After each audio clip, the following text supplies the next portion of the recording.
हरि ओम।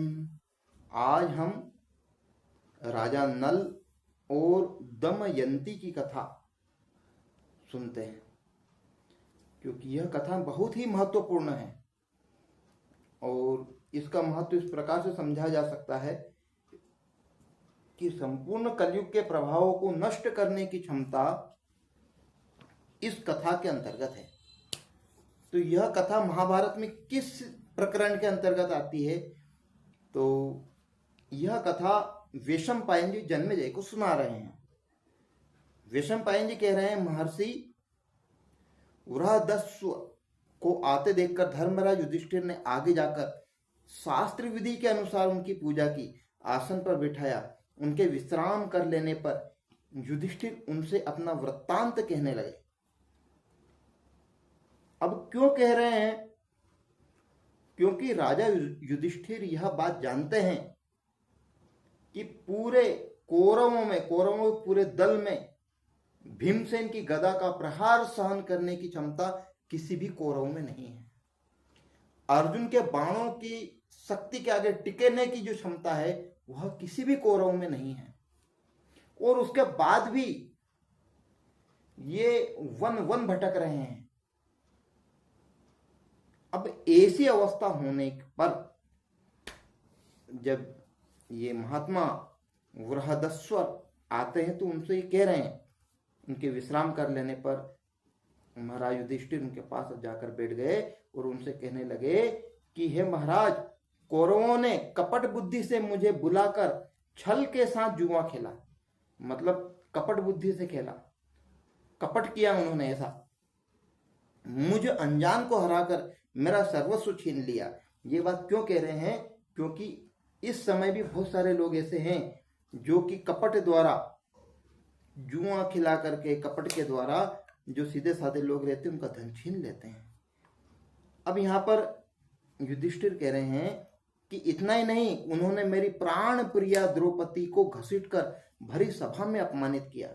क्योंकि कलयुग में ऐसी घटनाएं भी होगी कि महिलाओं का अपमान, मतलब प्राण प्रिया द्रौपदी का अपमान उनके पति के सामने किया। तो ये बहुत दुख वाली बात है।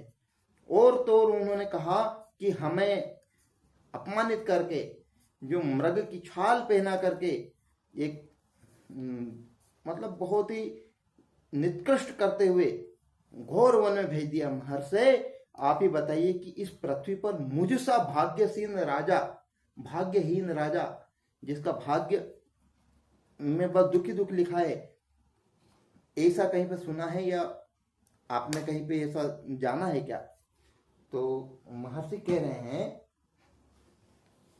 क्या कह रहे हैं? धर्मराज, आपका कहना ठीक है कि मुझ सा दुखी राजा और कोई नहीं हुआ, क्योंकि मैं तुमसे भी अधिक दुखी और मंद भाग्य राजा का वृत्तांत जानता हूं। तुमसे भी ज्यादा दुख सहन करने वाले राजा के बारे में जानता हूं। और मंद भाग्य अर्थात उसका भाग्य तुम्हारे भाग्य से भी, तुम्हारे प्रारब्ध से भी मंद भाग्य था, ऐसे राजा का वृत्तांत जानता हूं। और तुम्हारी इच्छा हो तो मैं सुनाऊं।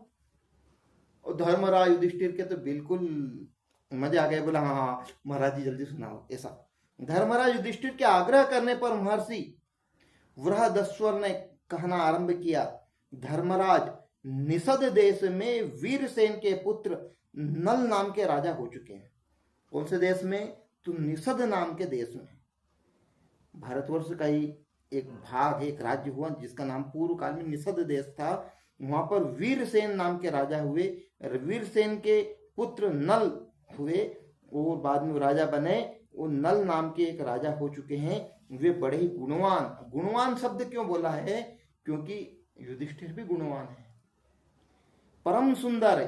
अब 5 भाइयों में एक बहुत सुंदर है, नकुल बहुत सुंदर है।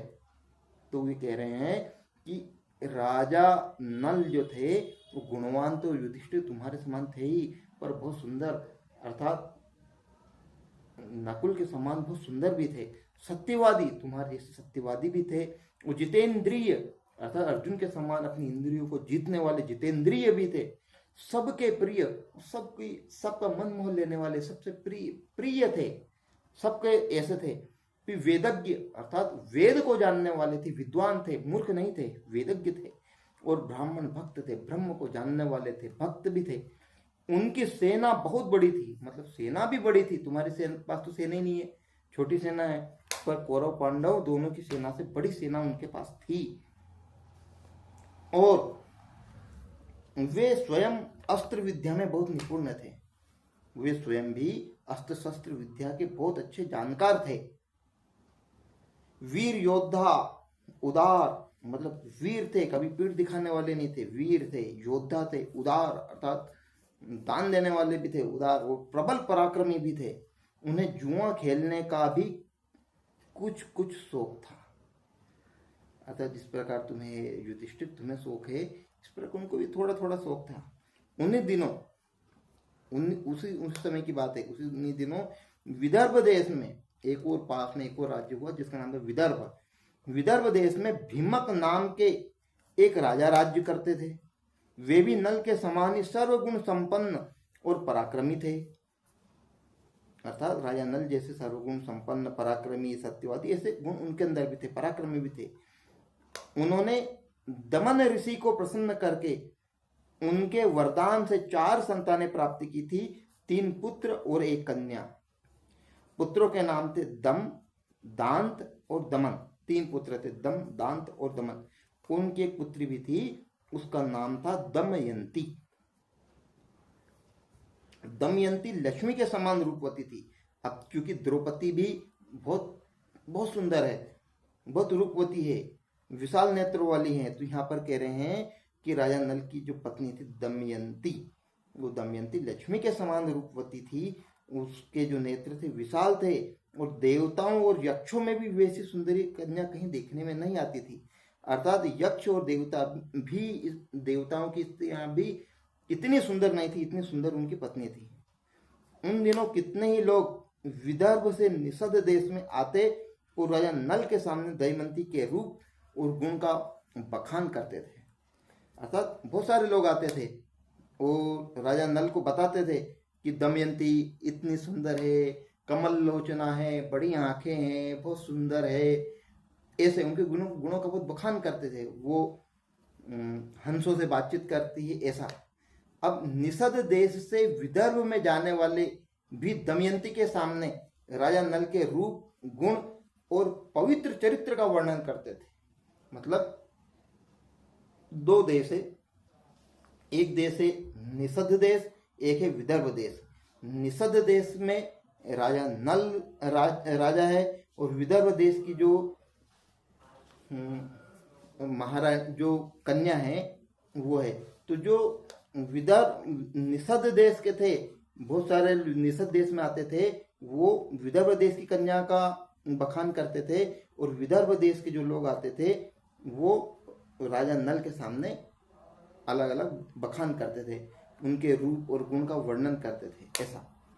कि दमयंती के सामने राजा नल के रूप, गुण और पवित्र चरित्र का वर्णन करते थे, कितने पवित्र है, आहा। इससे दोनों के हृदय में पारस्परिक अनुराग अंकुरित हो गया। इसको होने से दोनों आपस में एक दूसरे को प्रेम करने लगे, अनुराग अंकुरित हो गया, एक दूसरे को चाहने लगे, ऐसा बहुत अनुराग अंकुरित हो गया। और एक दिन राजा नल ने अपने महल के उद्यान में कुछ हंसों को देखा। उनका जो उद्यान था वहां पर कुछ हंसों को देखा। उन्होंने एक हंस को पकड़ लिया। हंस ने कहा, आप मुझे छोड़ दो, हम लोग दमयंती के पास जाकर आपके गुणों का ऐसा वर्णन करेंगे कि वह आपको अवश्य अवश्य वर लेगी, अर्थात आपसे विवाह कर लेगी, ऐसा। एक हंस को पकड़ लिया तो बोला, आप मुझे छोड़ दो, हम जो दमयंती है उस दमयंती के पास जाकर आपका ऐसा वर्णन करेंगे कि आपसे विवाह कर लेगी। नल ने हंस को छोड़ दिया। अब क्योंकि राजा नल भी मनी मन चाहने तो लगे थे, वे सब उड़कर विदर्भ देश में गए। सारों हंसों का झुंड विदर्भ देश में गया, और दमयंती अपने पास हंसों को देखकर बहुत प्रसन्न हुई। हंसों को पकड़ने के लिए उनकी ओर दौड़ने लगी। दमयंती जिस हंस को पकड़ने के लिए दौड़ती, वही बोल उठता, अरे दमयंती, निषद देश में एक नल नाम का राजा है, वह अश्विनी कुमार के समान सुंदर है। देवताओं में जो सबसे ज्यादा सुंदर रूपवान है वह अश्विनी कुमार, वो अश्विनी कुमार के समान बहुत सुंदर है। ऐसा मनुष्यों में उसके समान सुंदर और कोई नहीं है। वह मानो मूर्तिमान कामदेव है। यदि तुम उसकी पत्नी हो जाओ तो तुम्हारा जन्म और रूप दोनों सफल हो जाए। हम लोगों ने देवता, गंधर्व, मनुष्य, सर्प और राक्षसों में घूम घूम कर देखा है, नल के समान सुंदर पुरुष कहीं देखने में नहीं आया। अर्थात अन्य भिन्न भिन्न प्रकार के लोग भी पाए जाते हैं। कौन से? गंधर्व, गंधर्वों को बोले देखा है, ठीक है। मनुष्य, सारी धरती के मनुष्यों को देखा है, सर्पों को देखा है, राक्षसों को भी देखा है। राक्षसों में भी इतने सुंदर सुंदर लोग नहीं है, इतना सुंदर कोई व्यक्ति नहीं है। नल का जो पुरुष है, जो सुंदर पुरुषत्व है, ऐसा सुंदर पुरुषत्व देखने में कहीं नहीं आया। और तुम स्त्रियों में रत्न हो, सर्वश्रेष्ठ हो, वैसे ही नल पुरुषों में भूषण है। अर्थात जिस प्रकार तुम स्त्रियों में सर्वश्रेष्ठ हो, उसी प्रकार से पुरुषों में जो कोई सर्वश्रेष्ठ है तो नल है। तुम दोनों की जोड़ी बहुत ही सुंदर होगी। दमयंती ने कहा, हंस, तुम नल से भी ऐसी ही बात कहना। हंस ने निषद देश में लौटकर नल से दमयंती का संदेश कह दिया। अब ये वापस दमयंती के द्वारा भेजे जाने पर ये निषद देश में आए, अर्थात राजा नल के देश में आए। नल के देश में आकर के जो दमयंती का संदेश था वो राजा नल को कह दिया। दमयंती हंस के मुंह से राजा नल की कीर्ति सुनकर उनसे प्रेम करने लगी। ये दमयंती ने जब हंस के मुंह से सुना है सब तो प्रेम करने लगी। उसकी आसक्ति इतनी बढ़ गई कि वह रात दिन उनका ही ध्यान करती रहती। शरीर धूमिल और दुबला हो गया, वह दीन सी दिखने लगी। सखियों ने दमयंती के हृदय का भाव ताड़कर विदर्भराज से निवेदन किया। विदर्भराज बोले तो इसके पिताजी, दमयंती के पिताजी से निवेदन किया कि आपकी पुत्री अस्वस्थ हो गई है। राजा भीमक ने, उसके जो पिताजी का नाम भीमक था, भीमक ने अपनी पुत्री के संबंध में बड़ा विचार किया। अंत में वह इस निर्णय पर पहुंचा कि मेरी पुत्री विवाह योग्य हो गई है, इसलिए इसका स्वयंवर कर देना चाहिए। उन्होंने सब राजाओं को स्वयंवर का निमंत्रण पत्र भेज दिया और सूचित कर दिया कि राजाओं को दमयंती के स्वयंवर में पधार कर लाभ उठाना चाहिए। स्वयंवर होगा तो स्वयंवर की जो शर्त होगी उसको जो कोई भी राजा पूर्ण करेगा उससे विवाह होगा। तो आप सब लोग लाभ उठाने के लिए आए और मेरा मनोरथ पूर्ण करना चाहिए, इस प्रकार की बोलने लगी। उन्होंने पूरे पृथ्वी लोक पर बुलवा दिया, निमंत्रण भेज दिया। अब देश देश के नरपति अर्थात जो युद्धपति है, जो मनुष्यों का संचालन करते हैं, उनके सेनापति है, इस प्रकार के नरपति हाथी, घोड़ों और रथों की ध्वनि से पृथ्वी को मुखरित करते हुए सज धज कर विदर्भ देश में पहुंचने लगे। क्यों? क्योंकि दमयंती का स्वयंवर था वहां पर। भीमक ने सबके स्वागत सत्कार की समुचित व्यवस्था की। देवर्षि नारद और पर्वत के द्वारा देवताओं को भी दमयंती के स्वयंवर का समाचार मिल गया। आहा, इंद्र आदि सभी लोकपाल भी अपनी मंडली और वाहनों सहित विदर्भ देश के लिए रवाना हुए। राजा नल का चित्त पहले से ही दमयंती पर आसक्त हो चुका था। उन्होंने भी दमयंती के स्वयंवर में सम्मिलित होने के लिए विदर्भ देश की यात्रा की। देवताओं ने स्वर्ग से उतरते समय देख लिया कि कामदेव के समान सुंदर नल और दमयंती के स्वयंवर के लिए जा रहे हैं, तो ये तो इनको ही वरण करेंगी। क्यों? क्योंकि नल की सूर्य के समान क्रांति और लोकोत्तर रूप संपत्ति से देवता भी चकित हो गए। धन संपत्ति पर्याप्त थी और क्रांति थी, तेज था। ऐसा उन्होंने पहचान लिया कि यह नल है। उन्होंने अपने विमानों को आकाश में खड़ा कर दिया और नीचे उतरकर नल से कहा, राजेंद्र नल, राजाओं में इंद्र नल, ऐसा आप बड़े सत्यव्रती हैं, मतलब सत्य बोलने वाले हैं। आप हम लोगों की सहायता करने के लिए दूत बन जाइए। नल ने प्रतिज्ञा कर ली और कहा कि करूंगा, आपका सहयोग करूंगा, आपका आपकी सहायता करूंगा। ऐसा फिर पूछा कि आप लोग कौन हैं, मुझे दूत बनाकर कौन सा काम लेना चाहते हैं। इंद्र ने कहा हम लोग देवता हैं, मैं इंद्र हूं और ये अग्नि वरुण और यम है। हम लोग दमयंती के लिए यहाँ आए हैं। आप हमारे दूत बनकर दमयंती के पास जाइए और कहिए कि इंद्र वरुण अग्नि और यम देवता तुम्हारे पास आकर तुमसे विवाह करना चाहते हैं। कौन कौन? इंद्र वरुण अग्नि और यम देवता तुम्हारे पास आकर विवाह करना चाहते हैं। ये चारों देवता तुम्हारे पास, इनमें से किसी एक को चयन करना है। ऐसा इनमें से तुम चाहे जिस देवता को पति के रूप में स्वीकार कर लो। नल ने दोनों हाथ जोड़कर कहा कि देवराज, आप लोगों के और मेरे जाने का प्रयोजन एक ही प्रयोजन है, एक ही कारण है, इसलिए आप मुझे दूत बनाकर वहां भेजे, यह उचित नहीं। जिसकी किसी स्त्री को पत्नी के रूप में पाने की इच्छा हो चुकी है, वह भला उसको कैसे छोड़ सकता है? जो किसी स्त्री को पाने के लिए जाना चाहता है, उसको प्राप्त करना चाहता है, उसके पास उसको छोड़ेगा कैसे? आप बोले गलत करवा रहे हो। ऐसा वह भला उसको कैसे छोड़ सकता है और उसके पास जाकर ऐसी बात कैसे कह सकता है, कर ही कैसे सकता है? आप लोग कृपया इस विषय में मुझे क्षमा कीजिए। देवताओं ने कहा नल, तुम पहले हम लोगों से प्रतिज्ञा कर चुके हो कि मैं तुम्हारा काम करूंगा, अब प्रतिज्ञा मत तोड़ो, अविलंब वहां चले जाओ। नल ने कहा राजमहल में निरंतर कड़ा पहरा रहता है, मैं कैसे जा सकूंगा? तो इंद्र ने कहा जाओ, तुम वहां जा सकोगे। इंद्र की आज्ञा से नल ने राजमहल में बेरोक टोक प्रवेश करके दमयंती को देखा। दमयंती और सखियां भी उसे देखकर अवाक रह गई। वे इस अनुपम सुंदर पुरुष को देखकर मुग्ध हो गई और लज्जित होकर कुछ बोल नहीं सकी। क्यों? क्योंकि ये मनी मन, ये भी जो दमयंती थी, ये भी प्रेम करती थी। किससे? राजा नल से। तो दमयंती ने अपने को संभाल कर राजा नल से कहा वीर, तुम देखने में बड़े सुंदर और निर्दोष जान पड़ते हो, पहले अपना परिचय बताओ। तुम यहाँ किस उद्देश्य से आए हो और यहाँ आते समय द्वारपालों ने तुम्हें देखा क्यों नहीं? उनसे तनिक भी चूक हो जाने पर मेरे पिता उन्हें बड़ा कड़ा दंड देते हैं। नल ने कहा कल्याणी, मैं नल हूं, लोकपालों का दूत बनकर तुम्हारे पास आया हूं। ये लोकपाल भी, इंद्र यम वरुण, ये सब लोकपाल भी है।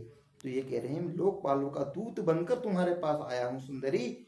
इंद्र अग्नि वरुण और यम, ये चारों देवता तुम्हारे साथ विवाह करना चाहते हैं। कौन? कितने देवता? 4, इंद्र अग्नि वरुण और यम। ऐसा तुम इनमें से किसी एक देवता को अपने पति के रूप में वर्ण कर लो, यही संदेश लेकर मैं तुम्हारे पास आया हूं। उन देवताओं के प्रभाव से ही जब मैं तुम्हारे महल में प्रवेश करने लगा, तब मुझे कोई देख नहीं सका। मैंने देवताओं का संदेश कह दिया, अब तुम्हारी जो इच्छा हो करो। दमयंती ने बड़ी श्रद्धा के साथ देवताओं को प्रणाम करके मंद मंद मुस्कुराकर नल से कहा कि नरेंद्र, आप मुझे प्रेम दृष्टि से देखिए और आज्ञा करिए कि मैं यथाशक्ति आपकी क्या सेवा करूं। ऐसा मैं आपकी क्या सेवा करूं? मेरे स्वामी, मैंने अपना सर्वस्व और अपने आप को भी आपके चरणों में सौंप दिया है। आप मुझ पर विश्वासपूर्ण प्रेम कीजिए। जिस दिन से मैंने हंसों की बात सुनी, उसी दिन से मैं आपके लिए व्याकुल हूं। आपके लिए ही मैंने राजाओं की भीड़ इकट्ठी की है। यदि आप मुझ दासी की प्रार्थना अस्वीकार कर देंगे तो मैं विष खाकर, आग में जलकर, पानी में डूबकर या फांसी लगाकर आपके लिए मर जाऊंगी। देखो आजकल ये चारों प्रकार है, विष खा करके, आग में जलकर, पानी में डूबकर और फांसी लगाकर, बोले इतने प्रकार से मर जाऊंगी। राजा नल ने कहा जब बड़े बड़े लोकपाल तुम्हारे प्रणय संबंध के प्रार्थी है, तुमसे विवाह करना चाहते हैं, तब तुम मुझ मनुष्य को क्यों चाह रही हो? उन ऐश्वर्यशाली देवताओं के चरण रेणु के समान भी तो मैं नहीं हूं, मैं तो उनके चरणों की धूल के समान भी नहीं हूं। ऐसा तुम अपना मन उन्हीं में लगाओ। देवताओं का अप्रिय करने से मनुष्य की मृत्यु हो जाती है, देवताओं का बुरा करने से मनुष्य की मृत्यु हो जाती है। तुम मेरी रक्षा करो और उनको वरण कर लो। नल की बात सुनकर दमयंती घबरा गई। उसके दोनों नेत्रों में आंसू झलक आए। वह कहने लगी, मैं सब देवताओं को प्रणाम करके आपको ही पति रूप में वरण कर रही हूं। यह मैं सत्य शपथ खा रही हूं। उस समय दमयंती का शरीर कांप रहा था, हाथ जुड़े हुए थे। राजा नल ने कहा, अच्छा, तब तुम ऐसा ही करो, परंतु यह तो बतलाओ कि मैं यहाँ उनका दूत बनकर संदेश पहुंचाने के लिए आया हूं। यदि इस समय में अपना स्वार्थ बनाने लगूं तो कितनी बुरी बात है। देखो, राजा नल कितनी स्पष्ट बात कह रहे हैं कि मैं भाई दूत बनकर आया हूं तो एक काम तो पूरा कर लूं। मैं उनका दूत बनकर आया हूं और मैं ऐसा कैसे कह सकता हूं कि मैं भी तुमसे विवाह करने के लिए ही आया हूं।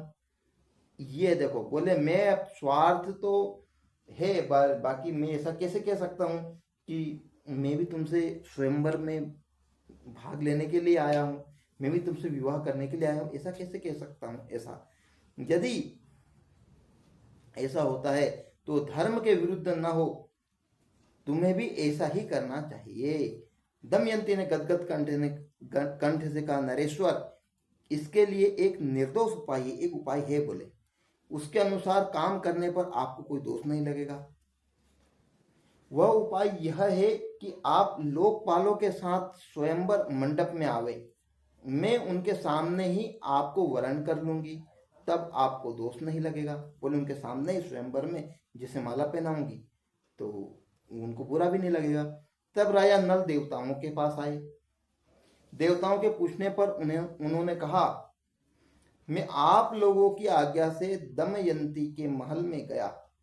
बाहर बूढ़े द्वारपाल पहरा दे रहे थे, परंतु उन्होंने आप लोगों के प्रभाव से मुझे देखा नहीं, केवल दमयंती और उसकी सखियों ने ही मुझे देखा।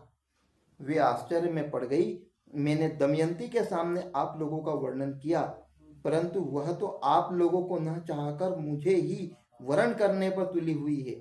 उसने कहा कि सब देवता आपके साथ स्वयंवर में आवे, मैं उनके सामने ही आपका वरण कर लूंगी, इसमें आपको दोष नहीं लगेगा। मैंने आप लोगों के सामने सब बातें कह दी है। अंतिम प्रमाण आप लोग ही हैं। राजा भीमक ने शुभ मुहूर्त में स्वयंवर का समय रखा और लोगों को बुलावा भेजा। सब राजा अपने अपने निवास स्थान से आकर स्वयंवर मंडप में यथा स्थान बैठने लगे। पूरी सभा राजाओं से भर गई। जब सब लोग अपने अपने आसन पर बैठ गए, तब सुंदरी दमयंती अपने अंग क्रांति से राजाओं के मन और नेत्रों को अपनी ओर आकर्षित करती हुई रंग मंडप में आई और राजाओं का परिचय दिया जाने लगा। दमयंती एक एक को देखकर आगे बढ़ने लगी। आगे एक ही स्थान पर नल के समान आकार और वेशभूषा के 5 राजा इकट्ठे ही बैठे हुए थे।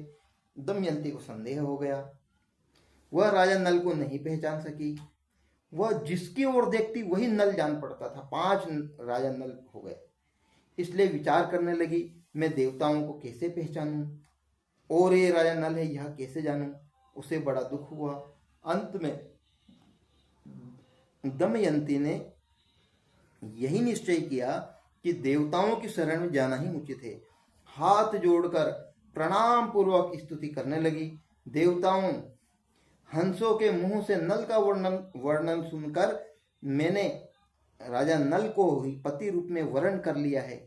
मैं उनसे मन से और वाणी से नल के अतिरिक्त और किसी को नहीं चाहती।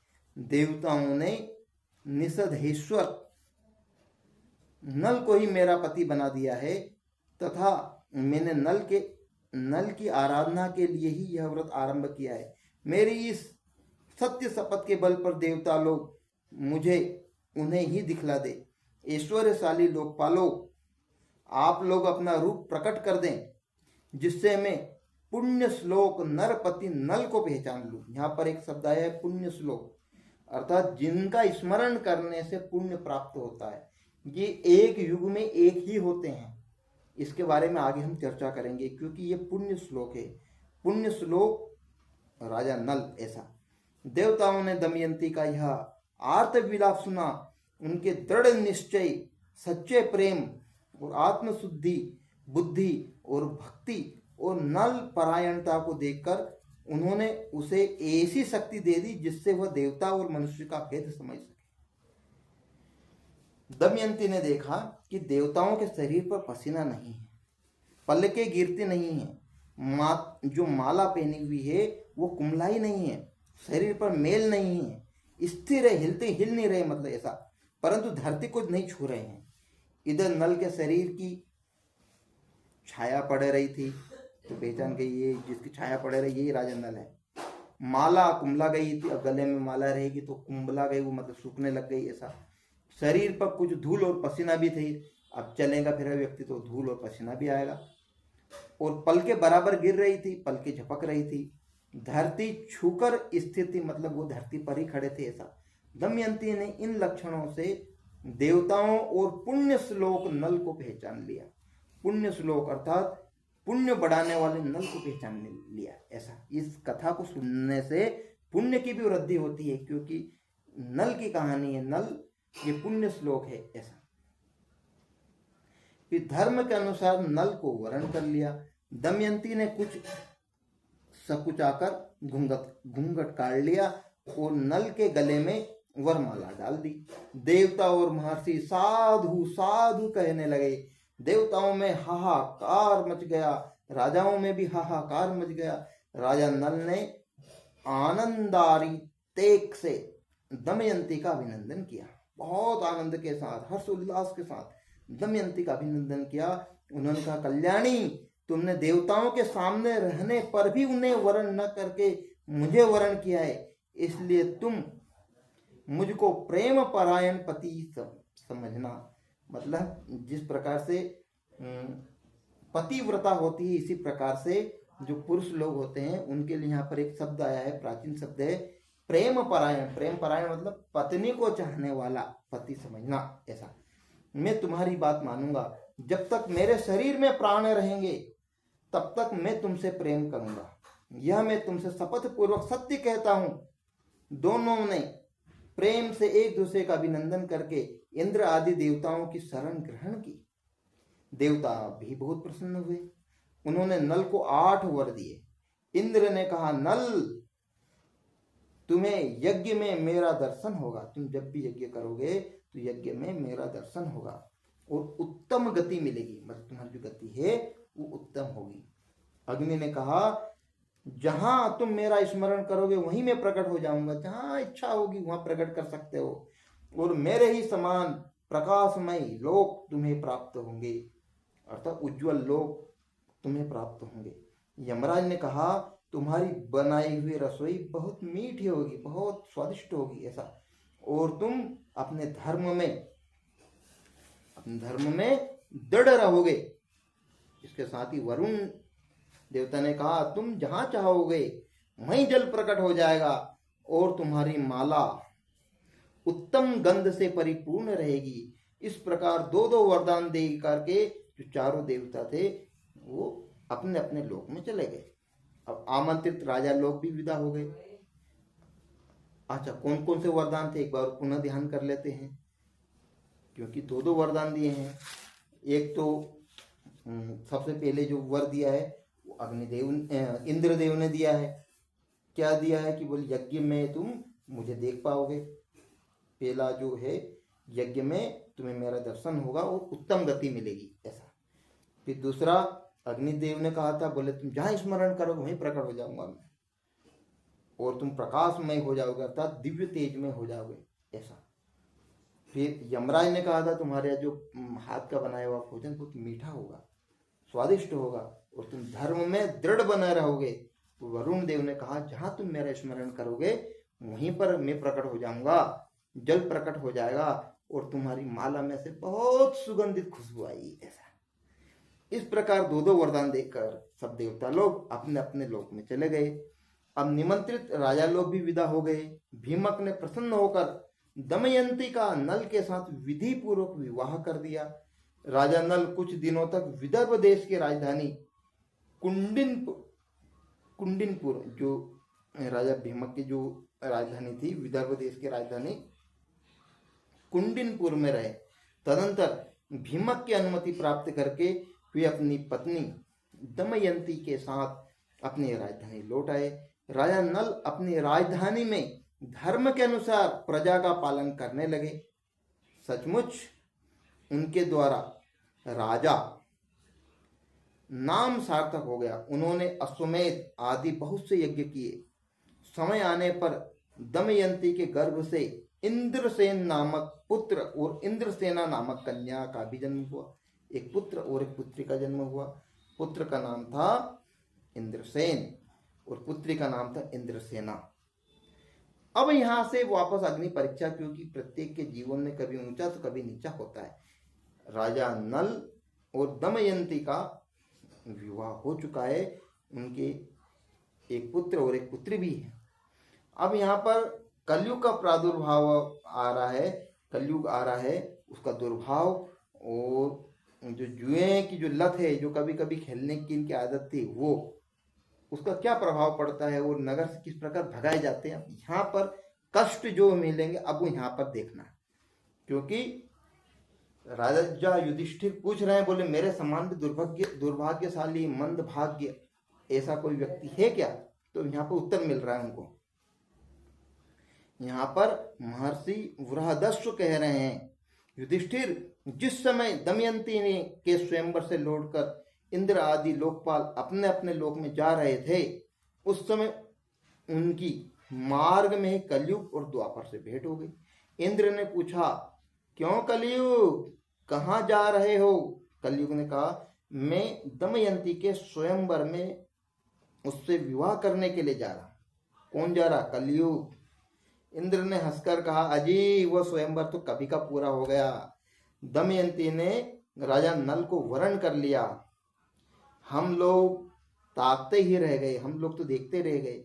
कलयुग ने क्रोध में भरकर कहा, ओ तब तो बड़ा अनर्थ हुआ। उसने देवताओं की उपेक्षा करके मनुष्य को अपनाया, इसलिए उसको दंड देना चाहिए। किसको? दमयंती को। ऐसा देवताओं ने कहा। दमयंती ने हमारी आज्ञा प्राप्त करके नल को वरण किया है, उससे विवाह किया है। वास्तव में नल सर्वगुण संपन्न और उसके योग्य हैं। वे समस्त धर्मों के मर्मज्ञ और सदाचारी, सद आचरण करने वाले हैं। उन्होंने इतिहास और पुराणों के सहित वेदों का अध्ययन किया है। वे धर्म के अनुसार यज्ञ में देवताओं को तृप्त करते हैं और कभी किसी को सताते नहीं। सत्यनिष्ठ और दृढ़ निश्चयी है। उनकी चतुरता, धैर्य, ज्ञान, तपस्या, पवित्रता, दम और सम लोकपालों के समान है। उनको श्राप देना तो नरक की धधकती आग में गिरना है। यह कहकर देवता लोग अपने अपने स्थान पर चले गए। अब कलयुग ने द्वापर से कहा, भाई मैं अपने क्रोध को शांत नहीं कर सकता, इसलिए मैं नल के शरीर में निवास करूंगा। मैं उसे राज्यच्युत कर दूंगा, अर्थात राज्य अच्युत मतलब राज्य से राज्य छीन लूंगा उसका, ऐसा। तब वह दमयंती के साथ नहीं रह सकेगा। इसलिए तुम भी जुए के पासों में प्रवेश करके मेरी सहायता करना। अर्थात नल है, नल को किस प्रकार से राज्य उसका छीनना है अपनों को, ऐसा। अब कलयुग और द्वापर दोनों भैया पासों में बदल गए हैं, ऐसा। अब द्वापर ने उसकी सहायता की बात स्वीकार कर ली। द्वापर और कलयुग दोनों ही नल की राजधानी में आ बसे।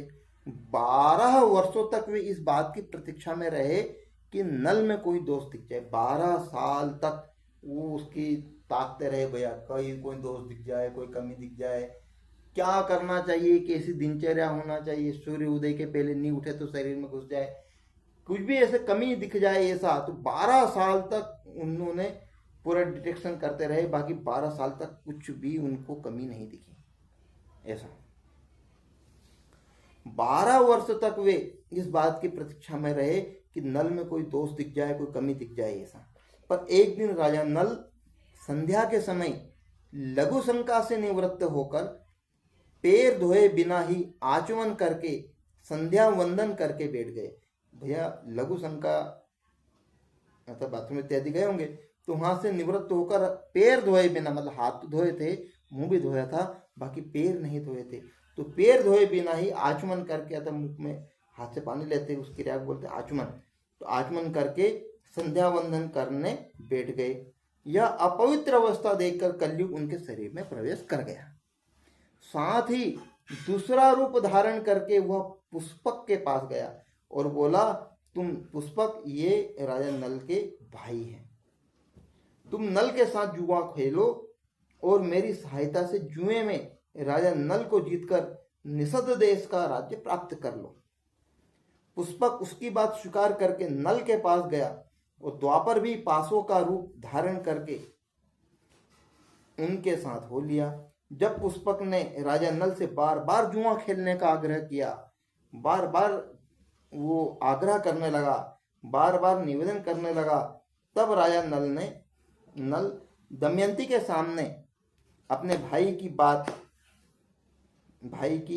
बार बार की ललकार को सहन नहीं कर सके और उन्होंने उसी समय पासे खेलने का निश्चय कर लिया।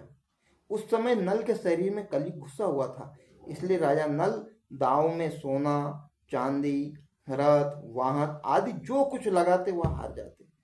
प्रजा और मंत्रियों ने बड़ी बड़ी व्याकुलता के साथ राजा नल से मिलकर जुए को रोकना चाहा और आकर फाटक के समान खड़े हो गए।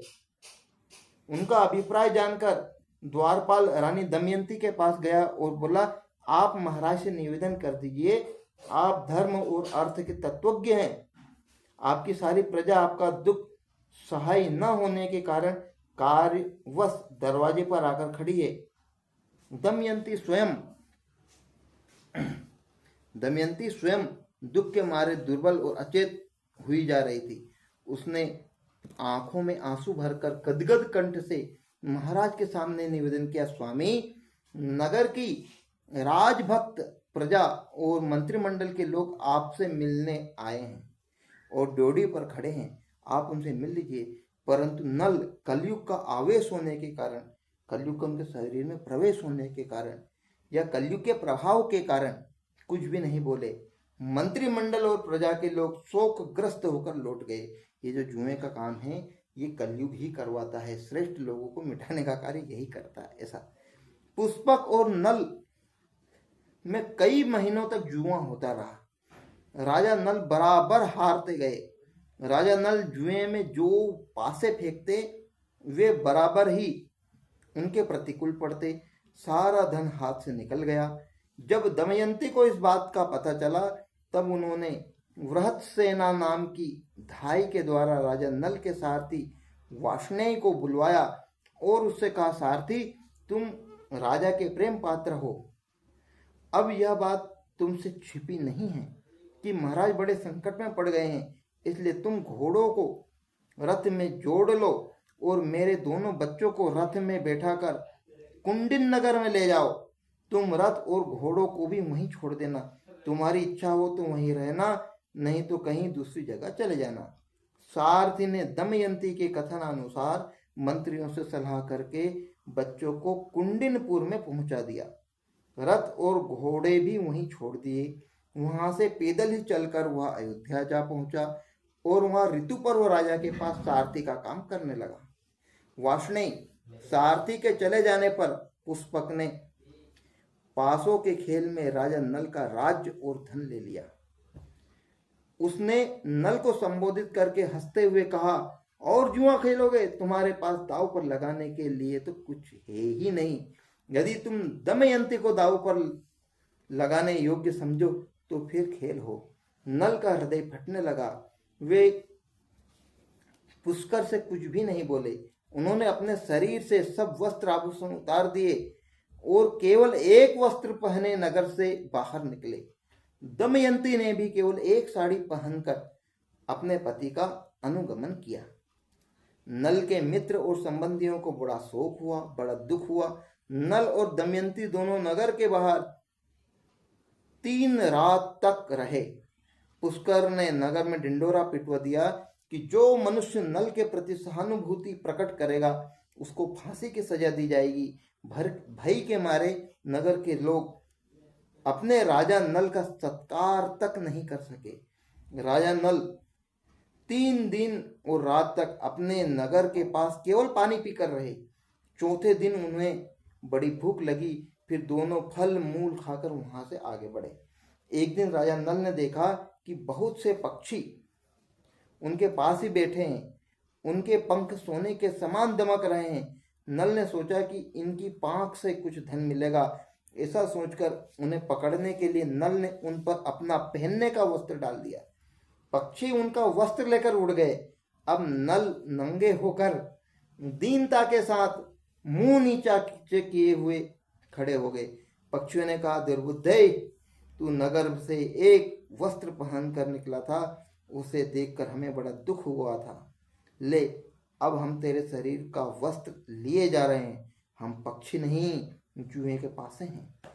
नल ने दमयंती से पासों की बात कह दी। इसके बाद नल ने कहा, प्रिय, तुम देख रही हो यहाँ बहुत से मार्ग है। एक अवंती की ओर जाता है, दूसरा यक्षवान पर्वत पर होकर दक्षिण देश को, सामने विंध्याचल पर्वत है। यह पयोष्णी नदी समुद्र में मिलती है।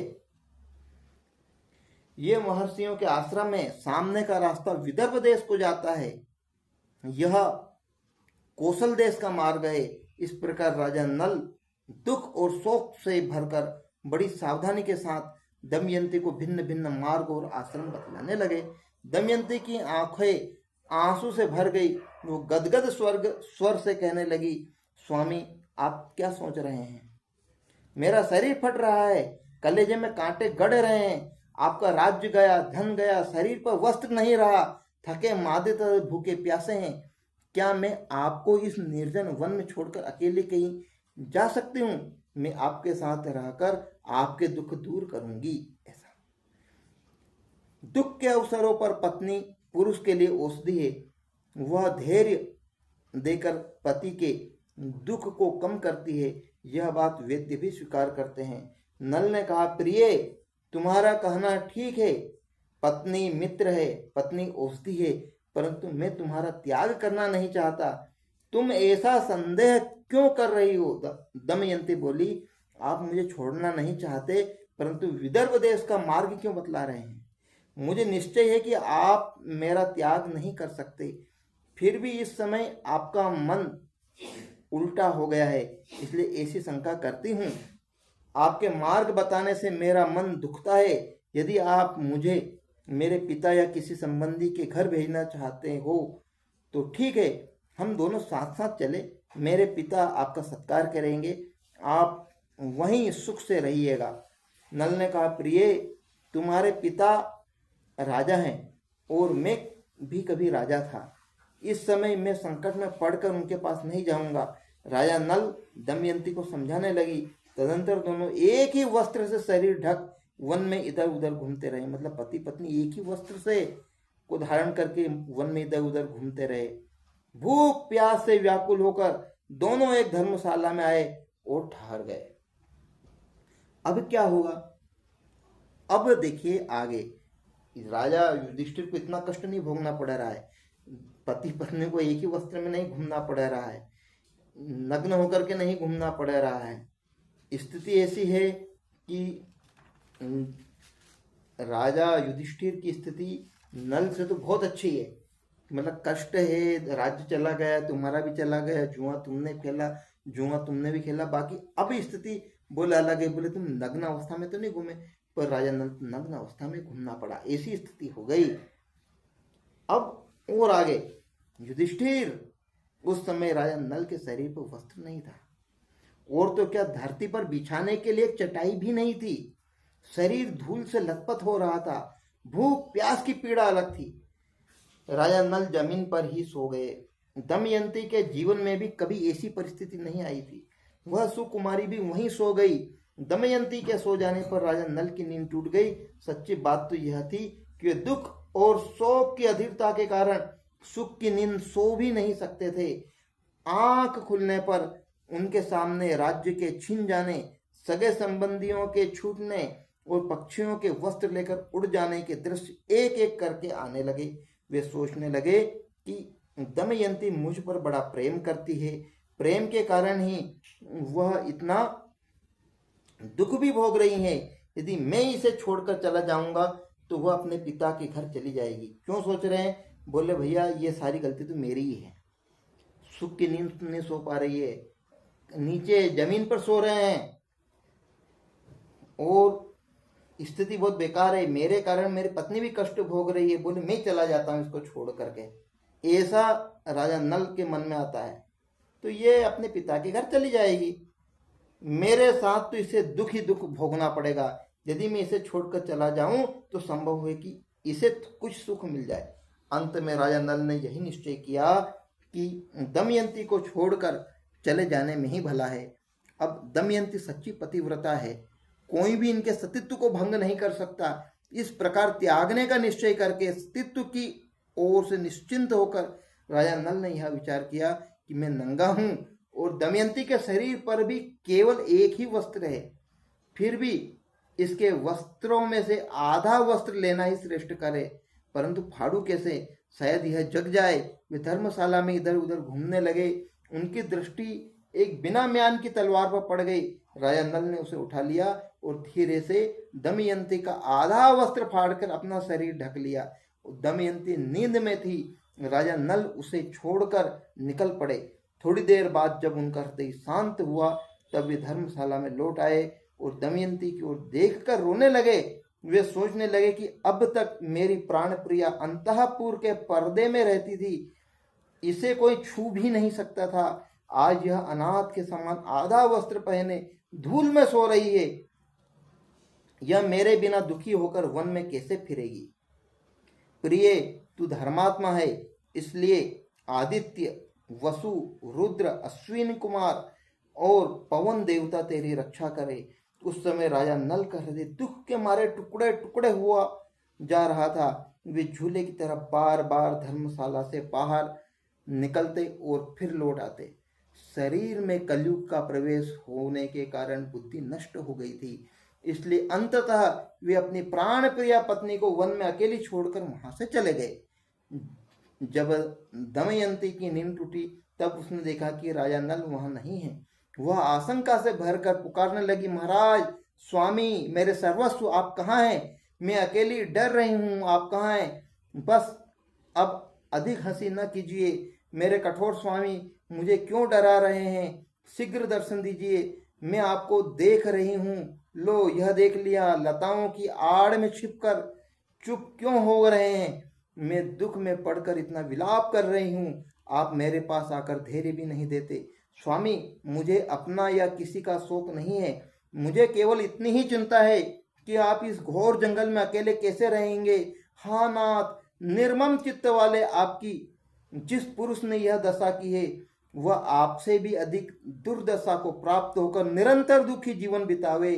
दमयंती इस प्रकार विलाप करती हुई इधर उधर दौड़ने लगी। वह उन्मुक्त सी होकर इधर उधर घूमती हुई एक अजगर के पास जा पहुंची। शोकग्रस्त होने के कारण उसे इस बात का पता भी नहीं चला। अजगर दमयंती को निगलने लग गया। उस समय भी जब अजगर निकल रहा था, उस समय भी दमयंती के चित्त में अपनी नहीं, राजा नल की ही चिंता थी कि वे अकेले कैसे रहेंगे। वह पुकारने लगे, स्वामी, मुझे अनाथ की भांति यह अजगर निकल रहा है, आप मुझे छुड़ाने के लिए क्यों नहीं दौड़ आते? दमयंती की आवाज एक व्याध के कान में पड़ी। वह उधर ही घूम रहा था। वह वहां दौड़ कर आया और यह देखकर कि दमयंती को अजगर निकल रहा है, अपने तेज अस्त्र से अजगर का मुंह चिर डाला उसने और दमयंती को छुड़ाकर नहलाया, आश्वासन देकर भोजन कराया। दमयंती कुछ कुछ शांत बैठी। व्याध ने पूछा, सुंदरी, तुम कौन हो? किस कष्ट में पड़कर किस उद्देश्य से यहाँ आई हो? दमयंती ने व्याध से अपनी कष्ट कहानी कही। दमयंती की सुंदरता, बोलचाल और मनोहरता को देखकर व्याध काम मोहित हो गया। वह मीठी मीठी बातें करके दमयंती को अपने वश में करने की चेष्टा करने लगा। दमयंती दुरात्मा व्याध के मन का भाव जानकर क्रोध के आवेश में प्रज्वलित हो उठी। वो दमयंती ने व्याध के बलात्कार की चेष्टा को बहुत रोकना चाहा, परंतु जब वह किसी प्रकार न माना तब उसने श्राप दे दिया, यदि मैंने निषद नरेश राजा नल को छोड़कर और किसी पुरुष का मन से भी चिंतन नहीं किया हो तो यह पापी क्षुद्र व्याध मरकर जमीन पर गिर पड़े। दमयंती के मुंह से ऐसी बात निकलते ही व्याध के प्राण पखेरु उड़ गए। वह जले हुए ठूंठ की तरह पृथ्वी पर गिर पड़ा और व्याध के मर जाने पर दमयंती राजा नल को ढूंढती हुई एक निर्जन और भयंकर वन में जा पहुंची। बहुत से पर्वत, नदी, नद, जंगल और हिंस, पशु, पक्षी, पिशाच आदि को देखती हुई और विरह के उन्माद में उनसे राजा नल का पता पूछती हुई वह उत्तर की ओर बढ़ने लगी। 3 दिन और 3 रात बीत जाने के बाद दमयंती ने देखा कि सामने सामने एक बड़ा ही सुंदर तपोवन है। उस आश्रम में वशिष्ठ, भृगु और अत्रि के समान मित भोजी अर्थात कम भोजन करने वाले, संयमी अर्थात संयम का पालन करने वाले, पवित्र अर्थात श्रेष्ठतम जीवनचर्या को, अपने स्वयं को पवित्र रखने वाले, जितेंद्रिय अर्थात अपनी इंद्रियों को जीतने वाले और तपस्वी ऋषि निवास कर रहे हैं। वे वृक्षों की छाल अथवा मृगछाला धारण किए हुए थे। दमयंती को कुछ धैर्य मिला। उसने आश्रम में जाकर बड़ी नम्रता के साथ तपस्वी ऋषियों को प्रणाम किया और हाथ जोड़कर खड़ी हो गई। ऋषियों ने बोला, स्वागत है कहकर दमयंती का सत्कार किया और बोले, बैठ जाओ, हम तुम्हारा क्या काम करें। दमयंती ने भद्र महिला के समान पूछा, आपकी तपस्या, अग्नि, धर्म और पशु पक्षी तो सकुशल है ना? आपके धर्म आचरण में तो कोई विघ्न नहीं पड़ता है? देखिए, श्रेष्ठ लोग जो पूछना चाहिए वो यही बात पूछते सबसे पहले कि आपके धर्म आचरण में कोई विघ्न तो नहीं पड़ रहा है। ऋषियों ने कहा, कल्याणी, हम तो सब प्रकार से सकुशल हैं। तुम कौन हो और किस उद्देश्य से यहाँ आई हो? हमें बड़ा आश्चर्य हो रहा है। क्या तुम वन, पर्वत, नदी की अधिष्ठात्र देवता हो? दमयंती ने कहा, महात्माओं, मैं कोई देवी देवता नहीं, एक मनुष्य स्त्री हूँ। मैं विदर्भ नरेश राजा भीमक की पुत्री हूँ। बुद्धिमान, यशस्वी एवं वीर विजयी निषद नरेश महाराज नल मेरे पति है। कपट दूत के विशेषज्ञ एवं दुरात्मा पुरुषों ने मेरे धर्मात्मा पति को जुआ खेलने के लिए उत्साहित करके उनका राज्य और धन ले लिया है। मैं उन्हीं की पत्नी दमयंती हूँ। संयोगवश वे मुझसे बिछुड़ गए हैं। मैं उन्हीं रणवाकुरे, शस्त्र विद्या कुशल एवं महात्मा पतिदेव को ढूंढने के लिए वन वन भटक रही हूँ। मैं यदि उन्हें शीघ्र ही नहीं देख पाऊंगी तो जीवित नहीं रह सकूंगी। उनके बिना मेरा जीवन निष्फल है। वियोग के दुख में कब तक, ये वियोग का जो दुख है, हम दोनों बिछड़ गए हैं, यह दुख मैं कब तक सहन कर सकूंगी? तपस्वियों ने कहा, कल्याणी, हम अपनी तपशुद्धि बुद्धि से देख रहे हैं कि तुम्हें आगे बहुत सुख मिलेगा। थोड़े ही दिनों में राजा नल का दर्शन होगा। धर्मात्मा निषद नरेश नल, महाराज नल थोड़े ही दिनों में समस्त दुखों से छुटकर और संपत्तिशाली निषद देश पर राज्य करेंगे। उनके शत्रु भयभीत होंगे, मित्र सुखी होंगे और कुटुंबी उन्हें अपने बीच में पाकर आनंदित होंगे। इस प्रकार कहकर वे सब तपस्वी अपने अपने आश्रम के साथ अंतर्ध्यान हो गए। यह आश्चर्य की घटना देखकर दमयंती विस्मित हो गई। वह सोचने लगे कि ओहो, मैंने यह स्वप्न देखा है क्या? यह कैसी घटना हो गई? वे तपस्वी आश्रम और पवित्र सलीला नदी, फल फूलों से लदे हरे भरे वृक्ष कहाँ गए? दमयंती फिर उदास हो गई। उसका मुख मुरझा गया। वहां से चलकर विलाप करती हुई दमयंती एक अशोक वृक्ष के पास पहुंची। उसकी आंखों से झरझर आंसू झर रहे थे। उसने अशोक वृक्ष से गदगद स्वर में कहा, शोक रहित अशोक, तू मेरा शोक मिटा दे। क्या कहीं तूने राजा नल को शोक रहित देखा है? अशोक, तू अपने शोक नाशक नाम को सार्थक कर। दमयंती ने अशोक की प्रदक्षिणा की और वह आगे बढ़ी। भयंकर वन में अनेकों वृक्ष, गुफा और पर्वतों के शिखर और नदियों के आसपास अपने पतिदेव को ढूंढती हुई दमयंती बहुत दूर निकल गई। वहां उसने देखा कि बहुत से हाथी, घोड़ों और रथों के साथ व्यापारियों का एक झुंड आगे बढ़ रहा है। व्यापारियों के प्रधान से बातचीत करके यह जानकर कि ये व्यापारी राजा सुबाहु के राज्य चैदी देश में जा रहे हैं, दमयंती उनके साथ हो गई। उसके मन में अपने पति के दर्शन की लालसा बढ़ती ही जा रही थी। कई दिनों तक चलने के बाद वे व्यापारियों सहित एक भयंकर वन में पहुंचे। वहां एक बहुत ही सुंदर सरोवर था। लंबी यात्रा के कारण सब लोग थक गए थे, इसलिए उन लोगों ने वहीं पड़ाव डाल दिया। और देव व्यापारियों के प्रतिकूल, जो देव है, देव व्यापारियों के प्रतिकूल था। रात के समय जंगली हाथी व्यापारियों के हाथियों पर टूट पड़े, क्योंकि जंगल के हाथी व्यापारियों के हाथियों पर टूट पड़े ऐसा। और उनकी भगदड़ में सबके सब व्यापारी नष्ट भ्रष्ट हो गए। कोलाहल सुनकर दमयंती की नींद टूटी। वह इस महासंग्राम का दृश्य देखकर बावली सी हो गई। उसने कभी ऐसी घटना नहीं देखी थी। वो डरकर वहां से भाग निकली और जहां कुछ बचे हुए मनुष्य खड़े थे वहां जा पहुंची। तदंतर दमयंती उन वेद पाठी और संयमी ब्राह्मणों के साथ, जो उस महासंग्राम से बच गए थे, शरीर पर आधा वस्त्र धारण किए चलने लगी। स्वयं काल के समय चेदी नरेश राजा सुबाहु की राजधानी में जा पहुंची। जिस समय दमयंती राजधानी के राजपथ पर चल रही थी, नागरिकों ने यही समझा कि यह कोई बावली स्त्री है। छोटे छोटे बच्चे उसके पीछे लग गए। दमयंती राजमहल के पास जा पहुंची। उस समय राजमाता राजमहल की खिड़की में बैठी हुई थी। उन्होंने बच्चों से घिरी दमयंती को देखकर धाई से कहा कि अरे देख, तो यह स्त्री बड़ी दुखिया मालूम पड़ती है, अपने लिए कोई आश्रय ढूंढ रही है। बच्चे इसे दुख दे रहे हैं, पत्थर मार रहे हैं, डंडियों से मार रहे हैं, धूल उछाल रहे हैं। तू जा, इसे मेरे पास ले आ। यह सुंदरी तो इतनी है मानो मेरे महल को भी दमका देगी। धाई ने आज्ञा पालन किया और दमयंती राजमहल में आ गई। राजमाता ने दमयंती का सुंदर शरीर देखकर पूछा, देखने में तुम दुखिया जान पड़ती हो, तो भी तुम्हारा शरीर इतना तेजस्वी कैसे है? बताओ तुम कौन हो, किसकी पत्नी हो? असहाय अवस्था में भी किसी से डरती क्यों नहीं हो? दमयंती ने कहा, मैं एक पतिव्रता नारी हूं। मैं हूं तो कुलीन, परंतु दासी का काम करती हूं। अंतःपुर में रह चुकी हूं। मैं कहीं भी रह जाती हूं, फल मूल खाकर दिन बिता देती हूं। मेरे पतिदेव बहुत गुणी हैं और मुझसे प्रेम भी बहुत करते हैं। मेरे अभाग्य की बात है कि वे बिना मेरे किसी अपराध के ही रात के समय मुझे सोती छोड़कर न जाने कहाँ चले गए। मैं रात दिन अपने प्राण पति को ढूंढती और उनके वियोग में जलते रहती हूँ। इतना कहते कहते दमयंती की आंखों में आंसू मड़ आए।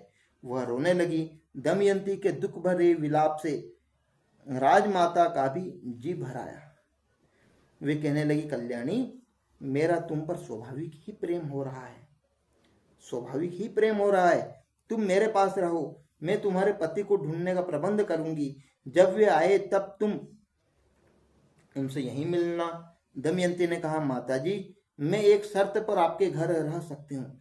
मैं कभी झूठा ना खाऊंगी, किसी के पैर नहीं धोऊंगी और परपुरुष के साथ किसी भी प्रकार की बातचीत नहीं करूंगी। 3 शर्त दी। एक तो कौन सी पहली शर्त? झूठा नहीं खाऊंगी, किसी के पैर नहीं धोऊंगी और किसी परपुरुष से किसी भी प्रकार की बातचीत नहीं करूंगी। यदि कोई पुरुष मुझसे दुष्चेष्टा करे तो उसे दंड देना होगा। बार बार ऐसा करने पर उसे प्राणांत दंड भी देना होगा। मैं अपने पति को ढूंढने के लिए ब्राह्मणों से बातचीत करती रहूंगी। आप यदि मेरी यह शर्त स्वीकार करें तब तो मैं रह सकती हूँ, अन्यथा नहीं।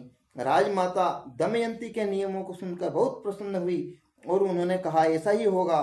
तदंतर उन्होंने अपनी पुत्री सुनंदा को बुलाया और कहा कि बेटी देखो, इस दासी को देवी समझना। यह अवस्था में तुम्हारे बराबर की है, इसलिए इसे सखी के समान राजमहल में रखो और प्रसन्नता के साथ इससे मनोरंजन करते रहो। सुनंदा प्रसन्नता के साथ दमयंती को अपने महल में ले गई। दमयंती अपनी इच्छानुसार नियमों का पालन करती हुई महल में रहने लगी। ये हुआ। अब ये तो हुआ महारानी दमयंती का। अब राजा नल का रूप बदलना और ऋतुपर्व के यहाँ सारथी होना।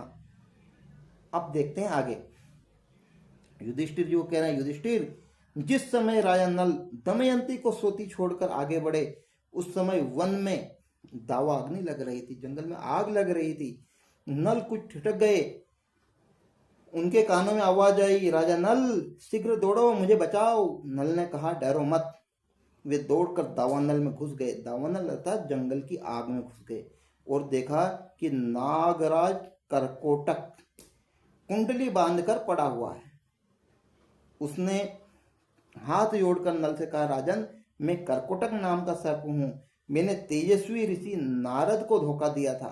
ये करकोटक ने जिस शिव जी की उपासना करी, ये करकोटक महादेव भी बहुत सारे स्थानों पर मिलते हैं। उज्जैन में भी एक मंदिर है, जो महाकाल मंदिर के सामने ही करकोटक महादेव करके है।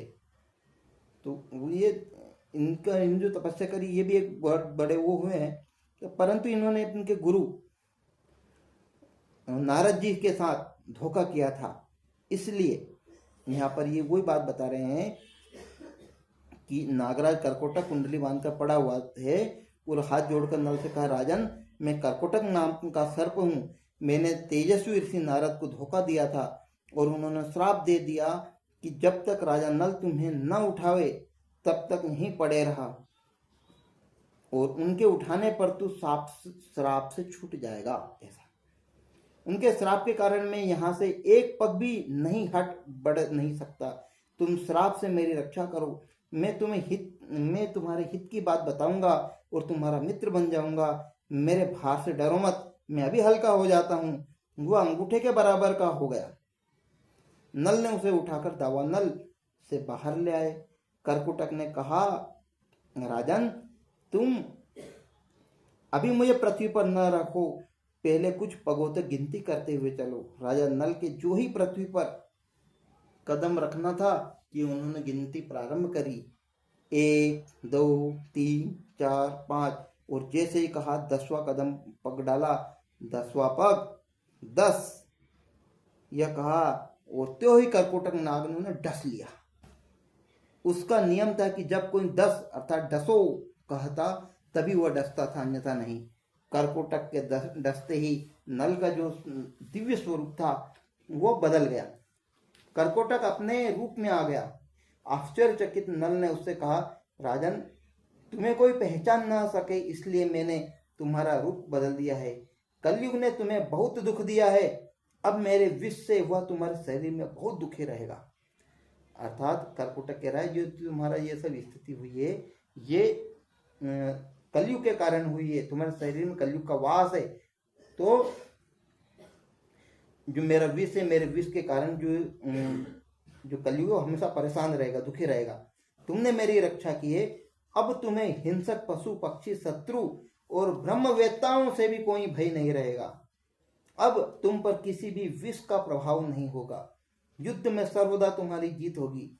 अब तुम अपना नाम बाहुक रख लो और धुत कुशल, धुत अर्थात जो जुए में कुशल है, ऐसे धुत कुशल राजा ऋतुपर्व की नगरी अयोध्या में जाओ। अयोध्या के एक राजा ऋतुपर्व भी हुए हैं, अयोध्या में जाओ।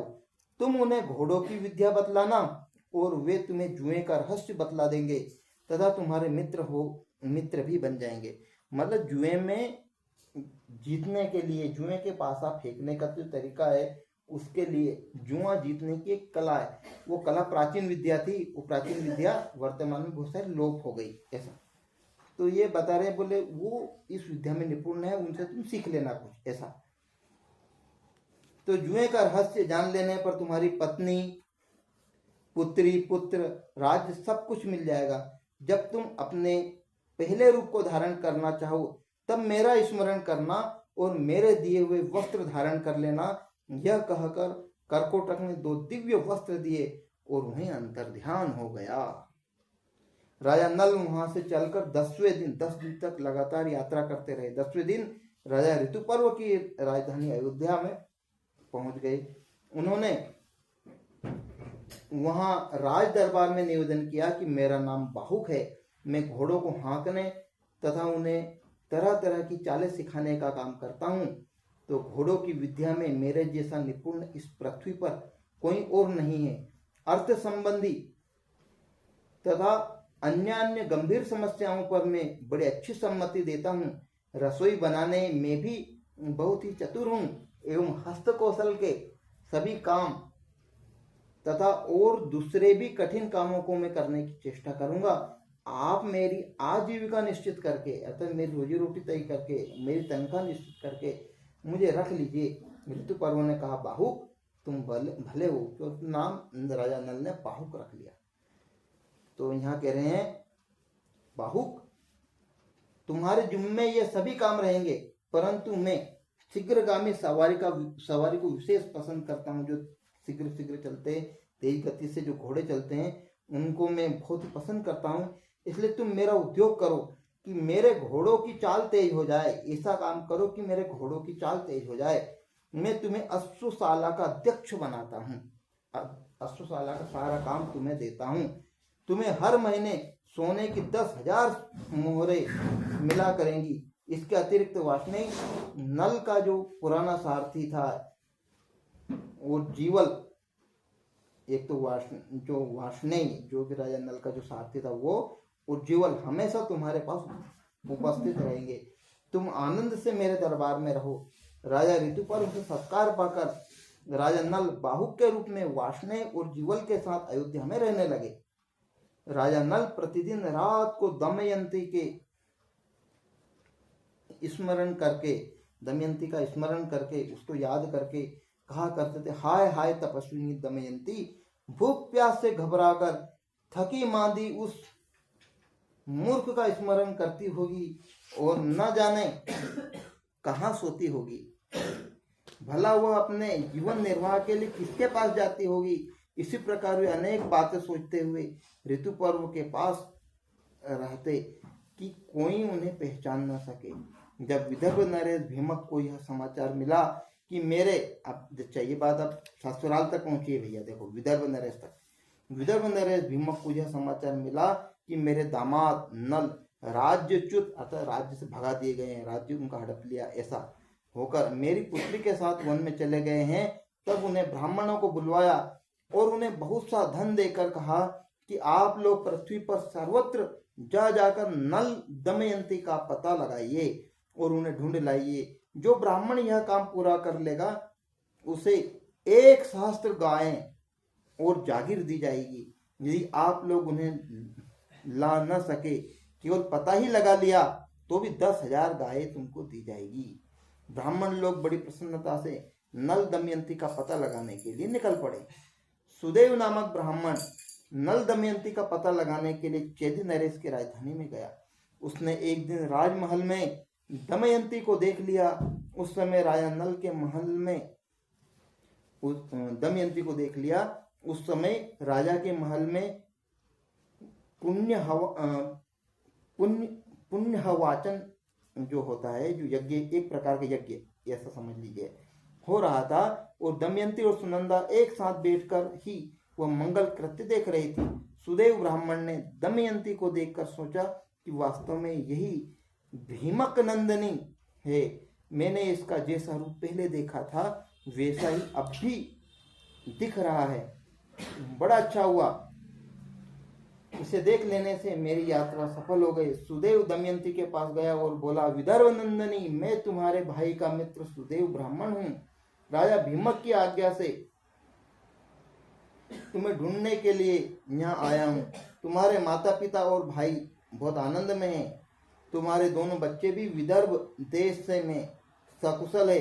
तुम्हारे विछोह से सभी कुटुंबी प्राणहीन से हो रहे हैं और तुम्हें ढूंढने के लिए सैकड़ों ब्राह्मण पृथ्वी पर घूम रहे हैं। दमयंती ने ब्राह्मण को पहचान लिया। वह क्रम क्रम से सबका कुशल मंगल पूछने लगी और पूछते पूछते ये रो पड़ी। सुनंदा दमयंती को बात करते रोते देखकर घबरा गई और उसने अपनी माता के पास जाकर यह हाल कहा। राजमाता तुरंत अंतःपुर से बाहर निकल आई और ब्राह्मण के पास जाकर पूछने लगी, महाराज, यह किसकी पत्नी है, किसकी पुत्री है, अपने घर वालों से कैसे बिछुड़ गई है, तुमने इसे पहचाना कैसे? सुदेव ने नल दमयंती का पूरा चरित्र सुनाया और कहा, जैसे रात में दबी हुई आग गर्मी से जान ली जाती है, वैसे ही इस देवी के सुंदर रूप और ललाट से मैंने इसे पहचान लिया है। सुनंदा ने अपने हाथों से दमयंती का ललाट धो दिया, जिससे उसकी भौहों के बीच का लाल चिन्ह चंद्रमा के समान प्रकट हो गया। ललाट का हुआ तिल देखकर सुनंदा और राजमाता दोनों ही रो पड़ी।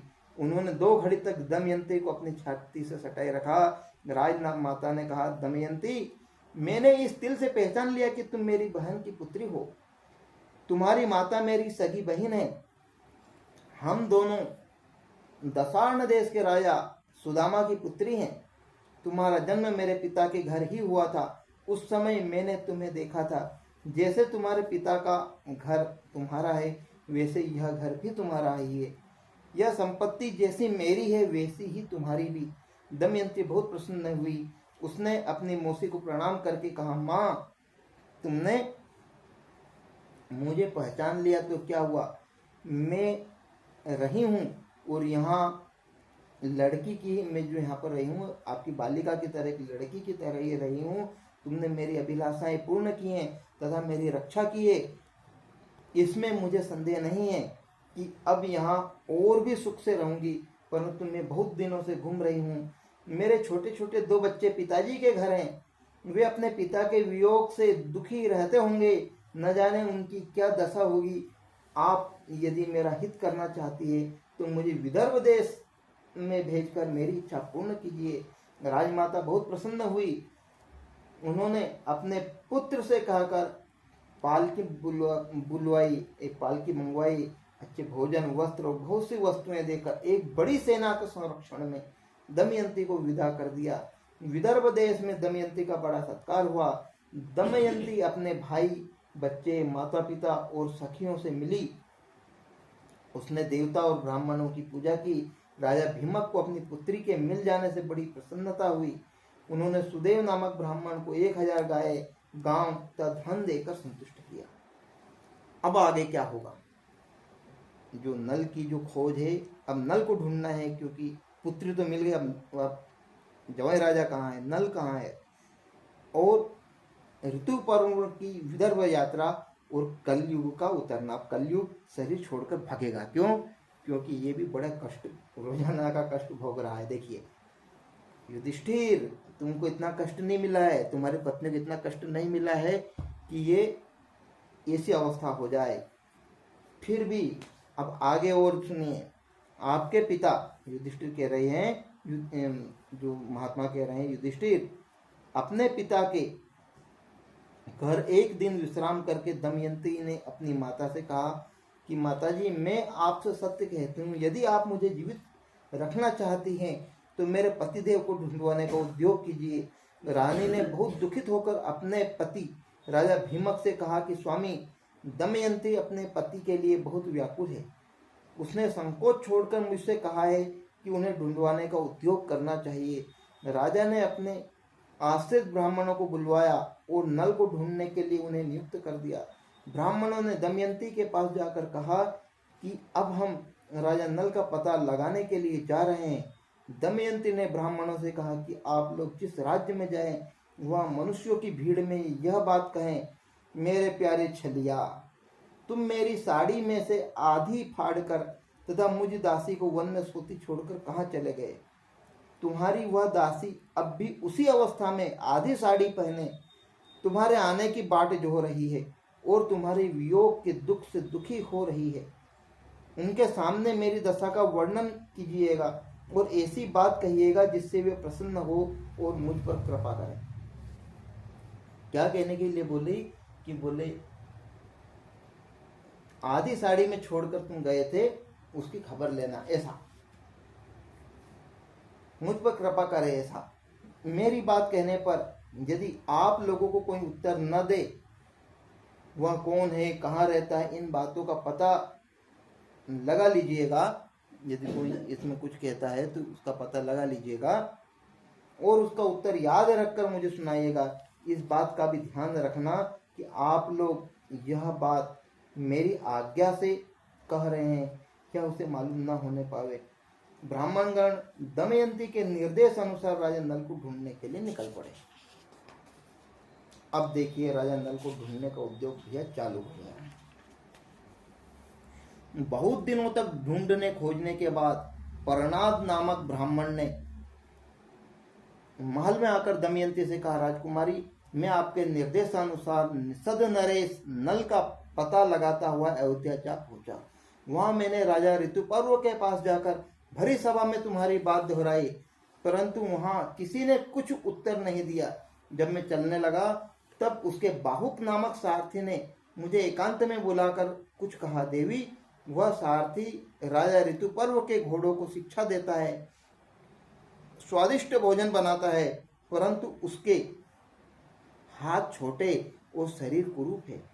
उसने लंबी सांस लेकर रोते हुए कहा, कुलीन जो स्त्रियां हैं, बड़े कुल की जो स्त्रियां हैं, वो घोर कष्ट पाने पर भी अपने सील की रक्षा करती है और अपने सतीत्व के बल पर स्वर्ग जीत लेती, ये बात कही है।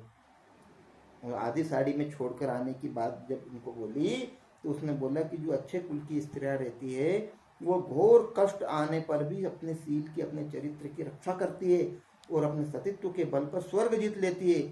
कभी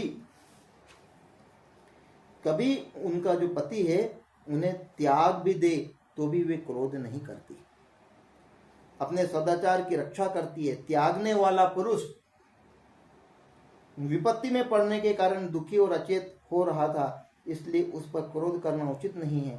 जो त्यागने वाला मनुष्य है वो विपत्ति में पड़ने के कारण दुखी और अचेत हो रहा था, इसलिए उस पर क्रोध करना उचित नहीं है।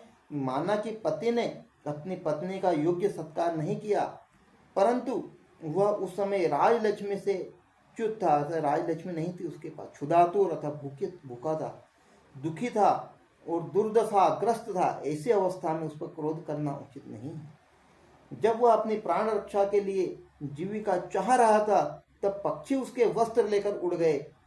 उसके हृदय की पीड़ा असहाय थी। राजकुमारी, बाहुक की यह बात सुनकर मैं तुम्हें सुनाने के लिए आया हूं। तुम जैसा उचित समझो करो, चाहो तो महाराज से भी कह दो। महाराज ब्राह्मण की बात सुनकर दमयंती की आंखों में आंसू भर आए। उसने अपनी माँ से एकांत में कहा, माताजी, आप यह बात पिताजी से न कहें। मैं सुदेव ब्राह्मण को इस काम में नियुक्त करती हूँ। जैसे सुदेव ने मुझे शुभ मुहूर्त में यहाँ पहुँचाया था, वैसे ही वह शुभ शकुन देखकर अयोध्या जाए और मेरे पतिदेव को लाने की युक्ति करे। इसके बाद दमयंती ने परनाद का सत्कार करके उसे विदा किया और सुदेव को बुलवाया। दमयंती ने सुदेव से कहा, ब्राह्मण देवता, आप शीघ्र से शीघ्र अयोध्या नगरी में जाकर राजा ऋतुपर्व से यह बात कहिएगा। क्या बात कहना है कि भीमक पुत्री दमयंती फिर से स्वयंवर करना चाहती है, अपनी इच्छा अनुसार पति वरण करना चाहती है। बड़े बड़े राजा और राजकुमार जा रहे हैं, स्वयंवर की तिथि कल ही है, इसलिए यदि आप जल्दी पहुंच सके तो वहां जाइए। नल के जीने अथवा मरने का किसी को भी पता नहीं है, इसलिए राजकुमारी दमयंती स्वयंवर करना चाह रही है। ऐसा इसलिए वह कल सूर्योदय के समय दूसरा पति वरण करेगी।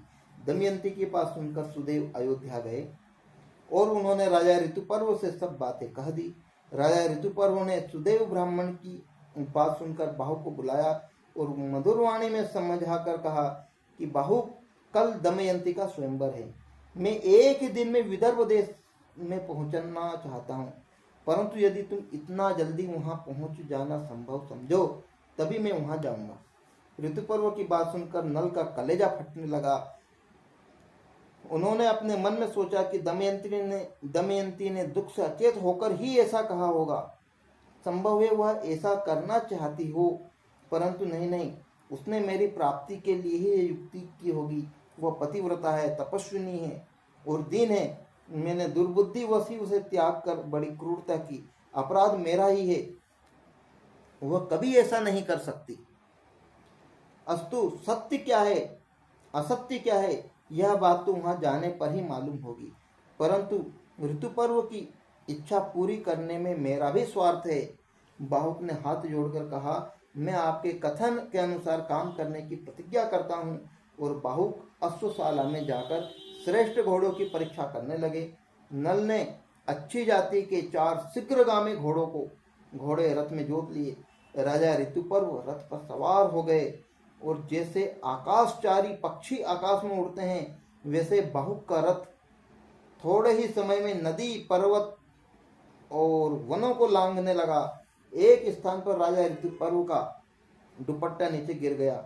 उन्होंने बाहुक से कहा, रथ रोको, मैं वाष्णेय उसे उठवाकर मंगवा लूं। नल ने कहा, आपका वस्त्र गिरा तो अभी है, परंतु अब हम वहां से एक योजन आगे निकल चुके हैं।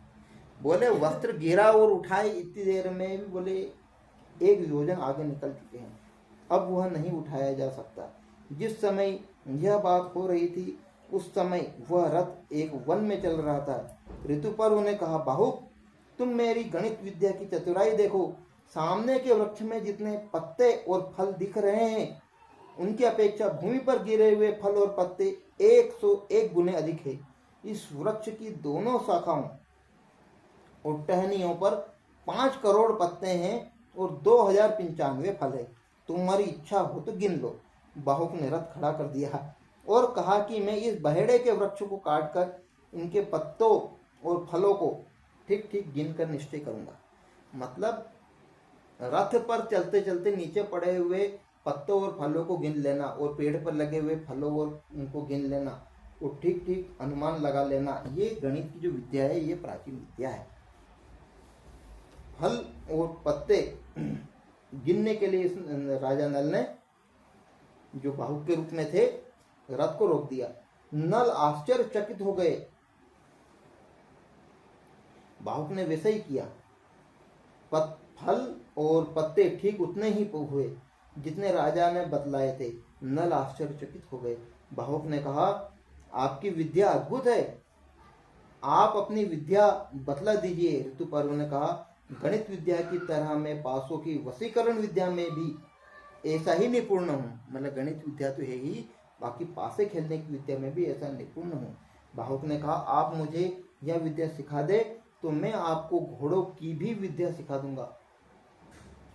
ऋतुपर्व को विदर्भ देश पहुंचने की बहुत जल्दी थी और अश्वविद्या सीखने का लोभ भी था, इसलिए उन्होंने राजा नल को पासों की विद्या सिखा दी और कह दिया कि अश्वविद्या तुम मुझे पीछे सिखा देना, मैंने उसे तुम्हारे पास धरोहर के रूप में छोड़ दिया है। तो राजा जो अयोध्या नरेश थे, इनसे इन्होंने पासों की विद्या सीखी। किसने? राजा नल ने। जिस समय राजा नल ने पासों की विद्या सीखी उसी समय कलयुग जो है, कलयुग कर्कोटक नाग के तीखे विष को उगलता हुआ राजा नल के शरीर से बाहर निकल गया। कलयुग के बाहर निकलने पर नल को बड़ा क्रोध आया और उन्होंने उसे श्राप देना चाहा। तो कलयुग ने दोनों हाथ जोड़कर भय से कांपता हुआ कहने लगा, आप क्रोध शांत कीजिए, मैं आपको यशस्वी बनाऊंगा। आपने जिस समय दमयंती का त्याग किया था उसी समय उसने मुझे श्राप दे दिया था। मैं बड़े दुख के साथ कर्कोटक नाग के विष से जलता हुआ आपके शरीर में रहता था। मैं आपकी शरण में हूँ, मेरी प्रार्थना सुने और मुझे श्राप न दे। अब ये कलयुग हर जगह ऐसे ही करता है, बस शरण में हूँ और मेरी प्रार्थना सुने और हाथ जोड़ लेता है, इस प्रकार श्राप से बच जाता है। जो आपके पवित्र चरित्र का गान करेंगे उन्हें मेरा भय नहीं होगा। देखिए पूर्व में एक शब्द आया था पुण्य श्लोका, तो पुण्य श्लोका वो होता है जो अब यहाँ पर आया है। पुण्य श्लोका वो है कि जो कोई उसके पवित्र चरित्र का गान करेगा उन्हें किसका भय नहीं होगा? कलयुग का भय नहीं होगा, ऐसा मेरा भय नहीं होगा। राजा नल ने क्रोध शांत किया और कलयुग भयभीत होकर बहेड़े के पेड़ में घुस गया। यह संवाद कलयुग और नल के अतिरिक्त किसी को भी मालूम नहीं हुआ। वह वृक्ष ठूंठ सा हो गया, ठूंठ बन गया। ऐसा इस प्रकार कलयुग ने राजा नल का पीछा छोड़ दिया, परंतु अभी उनका रूप नहीं बदला था। उन्होंने अपने रथ को जोर से हाँका और सायंकाल होते न होते हुए विदर्भ देश में जा पहुंचे। राजा भीमक के पास समाचार भेजा गया। उन्होंने ऋतुपर्व को अपने यहाँ बुला भेजा और ऋतुपर्व के रथ की झंकार से दिशाएं गूंज उठी और कुंडिन नगर के राजा नल के वे घोड़े भी रहते थे। कुंडिन नगर में जो इनके बच्चों को लेकर आए थे, वो जो उन्होंने अपने बच्चों को लेकर आए थे, वो रथ की घड़घड़ाहट से उन्होंने राजा नल की को पहचान लिया। बताओ, राजा नल के जो रथ है, रथ की घड़घड़ाहट से पहचान लिया। वे पूर्ववत प्रसन्न हो गए और दमयंती को भी वो आवाज वैसी ही जान पड़ी। दमयंती कहने लगी, इस रथ की घड़घड़ाहट मेरे चित्त में उल्लास पैदा कर रही है। अवश्य ही इसको हाँकने वाले मेरे पतिदेव है।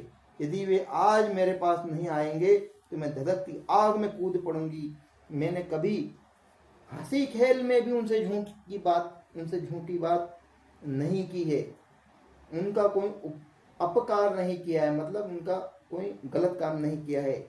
प्रतिज्ञा करके तोड़ दी हो ऐसी तो बात मुझे याद नहीं आती। यदि वे शक्तिशाली, क्षमावान, वीर, दाता और एक पत्नी व्रती है, शक्तिशाली भी हो, क्षमावान भी हो, वीर और दाता है, वो एक पत्नी व्रती है, तो उनके वियोग से मेरी छाती फट रही है। दमयंती महल की छत पर चढ़कर रथ का आना, उस पर से रथी और सारथी का उतरना देखने लगी। ये हो गई दूसरी बात। अब है तो दमयंती को भी परीक्षा लेनी है कि ये वास्तव में राजा नल ही है कि ये और कोई है। कभी कभी गड़बड़ भी हो जाती है।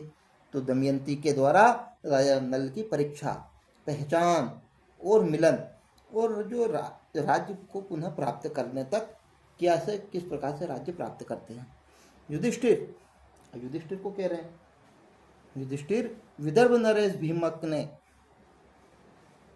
अयोध्यापति ऋतु पर्व का खूब स्वागत सत्कार किया। अयोध्यापति ऋतु पर्व का खूब स्वागत सत्कार किया।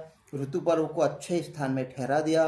उन्हें कुंडिनपुर में स्वयंवर का कोई चिन्ह नहीं दिखाई पड़ा, तो भीमक को इस बात का बिल्कुल पता नहीं था।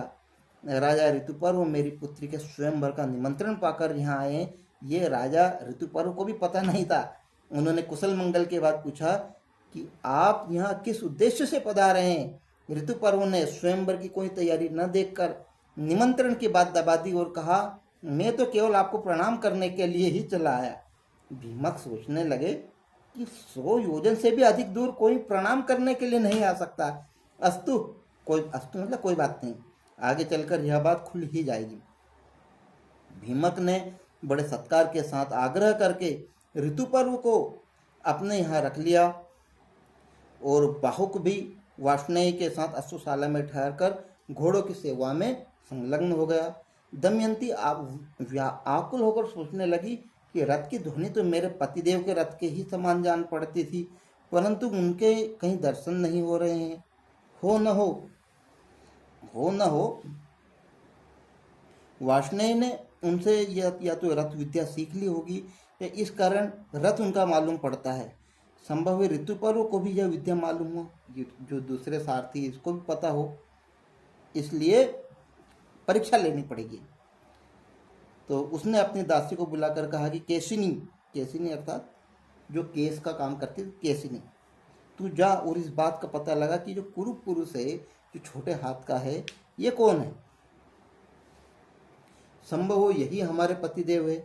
मैंने ब्राह्मणों के द्वारा जो संदेश भेजा था वही इसे बतलाना और उसका उत्तर सुनकर मुझसे कहना। केशिनी ने जाकर बाहुक से बातें की। बाहुक ने राजा के आने का कारण बताया और संक्षेप में वाष्णेय और अपनी जो अश्वविद्या एवं भोजन बनाने की चतुरता का परिचय दिया। केशिनी ने पूछा, बाहुक, राजा नल कहाँ है?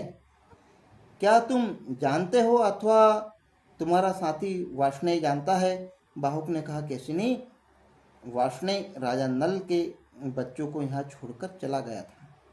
ये वाष्णेय ये पहले राजा महाराज नल का ही रथ चलाता था, ये भी साथ में आया है। तो ये कह रहा है कि क्या तुम राजा नल को जानते हो? तो उसे उनके संबंध में कुछ भी मालूम नहीं है। इस समय नल का रूप बदल गया है, वे छिप कर रहते हैं। उन्हें या तो वे स्वयं ही पहचान सकते हैं या उनकी पत्नी दमयंती पहचान सकती है, क्योंकि वे अपने गुप्त चिन्हों को दूसरों के सामने प्रकट करना नहीं चाहते। केशिनी राजा नल विपत्ति में पड़ गए थे, इसी से उन्होंने अपनी पत्नी का त्याग किया। दमयंती को अपने पति पर क्रोध नहीं करना चाहिए। जिस समय वे भोजन की चिंता में थे, पक्षी उनके वस्त्र लेकर उड़ गए थे। जो राजा नल के वस्त्र लेकर उड़ गए थे पक्षी, उस समय घटना बता रहे हैं। उनके हृदय पीड़ा से जर्जरित था, जो उनके हृदय में बहुत पीड़ा थी, बहुत दुख था। वो राज्य पूरा चला गया था। ऐसा यह ठीक है कि उन्होंने अपनी पत्नी के साथ उचित व्यवहार नहीं किया, फिर भी दमयंती को उनकी दुरावस्था पर विचार करके क्रोध नहीं करना चाहिए। यह कहते नल का हृदय खिन्न हो गया, आंखों में आंसू आ गए, वे रोने लगे। केसिनी ने दमयंती के पास आकर वहां की सब बातचीत और उसका रोना भी बतलाया। अब दमयंती की आशंका और भी दृढ़ होने लगी।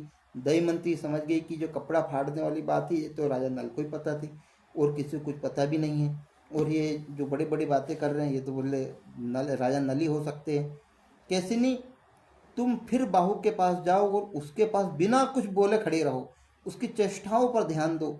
वह आग मांगे तो मत देना, मतलब माचिस मत देना, कुल मिला के ऐसा। पानी मांगे, जल मांगे तो देर कर देना, पानी मत देना उसका, और उसका एक एक चरित्र मुझे आकर बताओ। केसिनी फिर बाहुक के पास गई, वहां उसके देवताओं और मनुष्यों के समान बहुत से चरित्र देखकर लौट आई। दमयंती से कहने लगी, राजकुमारी, बाहुक ने तो जल, थल और अग्नि पर सब तरह से विजय प्राप्त कर ली है। मैंने आज तक ऐसा पुरुष न कहीं देखा है न सुना ही है। यदि कहीं नीचा द्वार आ जाता है तो झुकता नहीं है, उसे देखकर द्वार ही ऊंचा हो जाता है। मतलब जो द्वार है वो द्वार छोटा द्वार है जिसमें झुक कर आना पड़ता है, वो द्वार ही बड़ा हो जाता है, वो नहीं झुकता ऐसा, वो बिना झुके ही चला जाता है। छोटे से छोटा छेद भी उसके लिए गुफा बन जाता है। वहाँ जल के लिए जो घड़े रखे थे वे उसकी दृष्टि पड़ते ही जल से भर गए, आँख देखते बराबर ऐसा। उसने फूस का पुला लेकर सूर्य की ओर किया, मतलब घास का पुला लेकर सूर्य की ओर किया और वो जलने लग गया। इसके अतिरिक्त वह अग्नि का स्पर्श करके भी जलता नहीं है, आग से नहीं जलता है।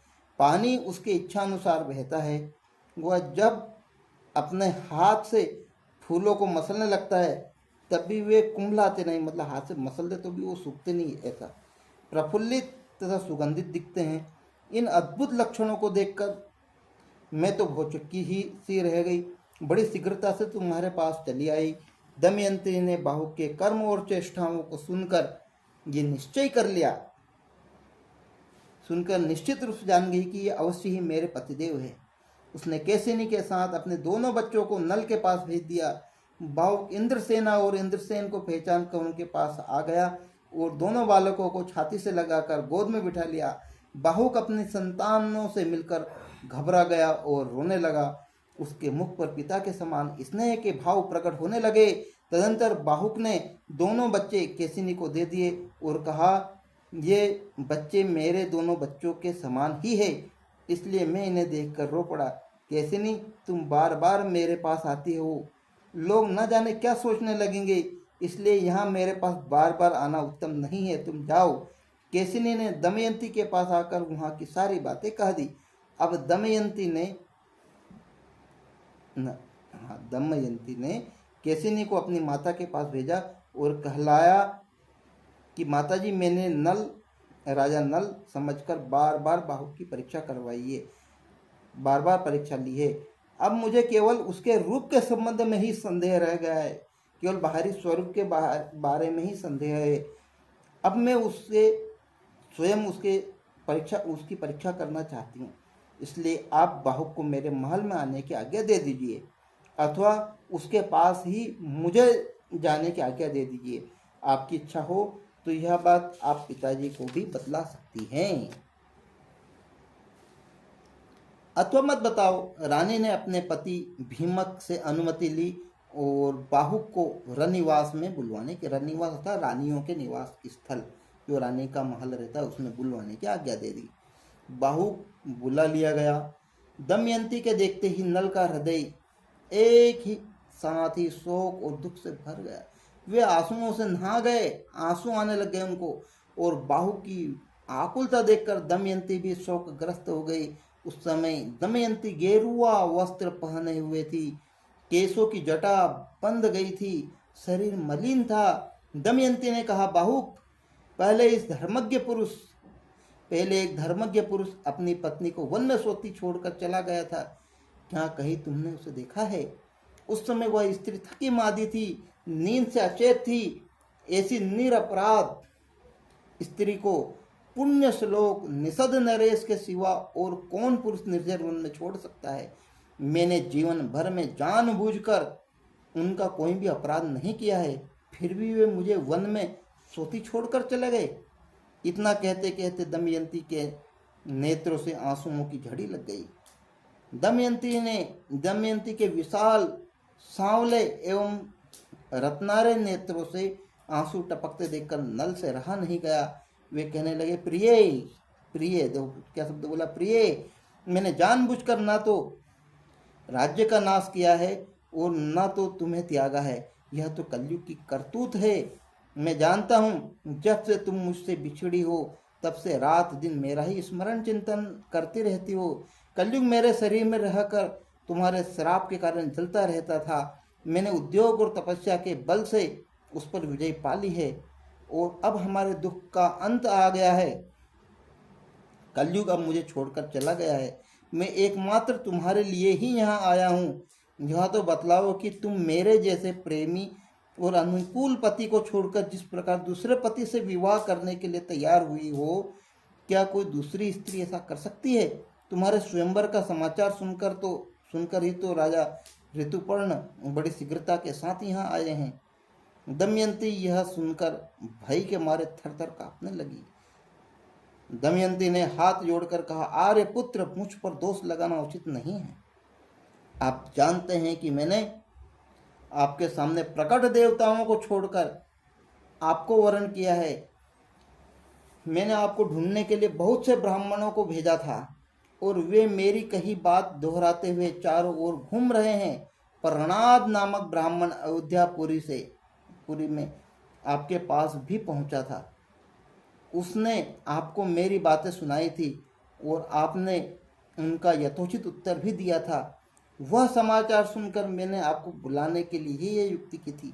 मैं जानती हूँ कि आपके अतिरिक्त दूसरा कोई मनुष्य नहीं है जो एक दिन में घोड़ों के रथ से 100 योजन पहुँच जाए। मैं आपके चरणों का स्पर्श करके शपथ पूर्वक सत्य सत्य कहती हूँ कि मैंने कभी मन से किसी पर पुरुष का चिंतन नहीं किया है। यदि मैंने कभी मन से भी पाप कर्म किया हो तो निरंतर भूमि पर विचरने वाले वायुदेव, भगवान सूर्य और मन के देवता चंद्रमा मेरे प्राणों का नाश कर दे। ये तीनों देवता सकल भूमंडल में विचरते हैं। वे सच्ची बात बतला दे। यदि मैं पापिनी हूं तो मुझे त्याग दे। उसी समय वायु ने अंतरिक्ष में स्थिर होकर कहा, राजन, मैं सत्य कहता हूं, दमयंती ने कोई पाप नहीं किया है।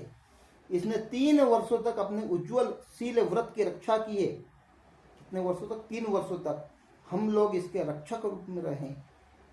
इसकी पवित्रता के साक्षी हैं। इसने स्वयंवर की सूचना तो तुम्हें ढूंढने के लिए ही दी थी।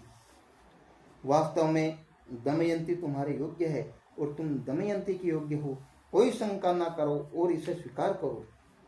जिस समय पवन देवता यह बात कह रहे थे उस समय आकाश से पुष्पों की वर्षा होने लगी। देवताओं की दुमदुमियां बजने लगी। शीतल मंद सुगंध वादित वायु चलने लगी। ऐसा अद्भुत दृश्य देखकर राजा नल ने अपना सिर छोड़ दिया और नागराज कर्कोटक का दिया हुआ वस्त्र ओढ़कर उसका स्मरण किया। उनका शरीर तुरंत पूर्ववत हो गया। दमयंती राजा नल को पहले रूप में देखकर उनसे लिपट गई और रोने लगी। राजा नल ने भी प्रेम के साथ दमयंती को गले से लगाया और दोनों बालकों को छाती से लिपटाकर उनके साथ प्यार की बात करने लगे। सारी रात दमयंती के साथ बातचीत करने में ही बीत गई। प्रातः काल होने पर नहा धो सुंदर वस्त्र पहनकर दमयंती और राजा नल भीमक के पास गए और उनके चरणों में प्रणाम किया। भीमक ने बड़े आनंद से उनका सत्कार किया और आश्वासन दिया कि बात में यह समाचार सर्वत्र पहुंच गया। नगर के नर नारी आनंद में भरकर उत्सव मनाने लगे। देवताओं की पूजा हुई। जब राजा ऋतुपर्व को यह बात मालूम हुई कि बाहुक के रूप में तो राजा नल ही थे, यहाँ आकर वे अपनी पत्नी से मिल गए। तब उन्हें बड़ा आनंद हुआ और उन्होंने नल को अपने पास बुलवाकर क्षमा मांगी। राजा नल ने उनके व्यवहारों की उत्तमता बताकर प्रशंसा की और उनका सत्कार किया, साथ ही उन्हें असुर विद्या भी सिखाई। राजा ऋतुपर्व किसी दूसरे सारथी को लेकर अपने नगर को चले गए, अयोध्या चले गए। राजा नल 1 महीने तक कुंडिन नगर में ही रहे। तदंतर अपने ससुर भीमक की आज्ञा लेकर थोड़े से लोगों को साथ ले निषद देश के लिए रवाना हुए। राजा भीमक ने एक श्वेत वर्ण का रथ, 16 हाथी, 50 घोड़े और 600 पैदल सैनिक राजा नल के साथ भेज दिए। अपने नगर में प्रवेश करके राजा नल पुष्कर से मिले और बोले, या तो तुम कपट भरे जुए का खेल फिर मुझसे खेलो या धनुष डोरी चढ़ाओ। पुष्कर ने हंसकर कहा, अच्छी बात है, तुम्हें दाव पर लगाने के लिए फिर धन मिल गया। आओ, अब की बार तुम्हारे धन तथा दमयंती को भी जीत लूंगा। राजा नल ने कहा, अरे भाई, जुआ खेल लो, बकते क्या हो, हार जाओगे तो तुम्हारी क्या दशा होगी जानते हो। जुआ होने लगा। राजा नल ने पहले ही दांव में पुष्कर के राज्य, रत्नों के भंडार, उसके प्राणों को भी जीत लिया। उन्होंने पुष्कर से कहा, यह सब राज्य मेरा हो गया, अब तुम दमयंती की ओर आंख उठाकर भी नहीं देख सकते। तुम दमयंती के सेवक हो। अरे मूढ़, पहली बार भी तुमने मुझे नहीं जीता था, वह काम कलयुग का था। तुम्हें इस बात का पता नहीं है कि मैं कलयुग के दोष को तुम्हारे से नहीं मरना चाहता। तुम अपना जीवन सुख से बिताओ, मैं तुम्हें छोड़ देता हूँ, तुम्हारी सब वस्तुएं और तुम्हारे राज्य का भाग भी दे देता हूँ। तुम पर मेरा प्रेम पहले के समान है, तुम मेरे भाई हो, मैं कभी तुम पर अपनी आंख टेढ़ी नहीं करूँगा, तुम 100 वर्ष तक जियो। राजा नल ने इस प्रकार कहकर पुष्कर को धैर्य दिया और उसे अपने हृदय से लगाकर जीने की आज्ञा दी। पुष्कर ने हाथ जोड़कर राजा नल को प्रणाम किया और कहा, जगत में आपकी अक्षय कीर्ति हो, आप 10,000 वर्षों तक सुख से जीवित रहे। आप मेरे अन्नदाता और प्राणदाता है। पुष्कर बड़े सत्कार और सम्मान के साथ 1 महीने तक राजा नल के ही नगर में रहा। तदंतर सेना, सेवक और कुटुंबियों के साथ अपने नगर में चला गया। राजा नल भी पुष्कर को पहुंचाकर अपने राजधानी में लौट आए। सभी नागरिक और साधारण प्रजा तथा मंत्रिमंडल के लोग राजा नल को पाकर बहुत प्रसन्न हुए। उन्होंने रोमांचित शरीर से हाथ जोड़कर राजा नल से निवेदन किया, राजेंद्र, आज हम लोग दुख से छुटकारा पाकर सुखी हुए हैं। जैसे देवता इंद्र की सेवा करते हैं, वैसे ही आपकी सेवा करने के लिए हम सब आए हैं। घर घर आनंद मनाया जाने लगा। चारों ओर शांति फैल गई। बड़े बड़े उत्सव होने लगे। राजा नल ने सेना भेजकर दमयंती को बुलवाया। राजा भीमक ने अपनी पुत्री को बहुत सी वस्तुएं देकर ससुराल भेज दिया। दमयंती अपनी दोनों संतानों को लेकर महल में आ गई। राजा नल बड़े आनंद के साथ समय बिताने लगे। राजा नल की ख्याति दूर दूर तक फैल गई। वे धर्म बुद्धि से राजा नल का पालन करने लगे, जो धर्म बुद्धि से प्रजा का पालन करने लगे। उन्होंने बड़े बड़े यज्ञ करके भगवान की आराधना की। अब जो सन्यासी युधिष्ठिर से बात कर रहे थे, अब कह रहे हैं, युधिष्ठिर, तुम्हें भी थोड़े ही दिनों में तुम्हारा राज्य और सगे संबंधी मिल जाएंगे। राजा नल ने जुआ खेलकर बड़ा भारी दुख मोल ले लिया था।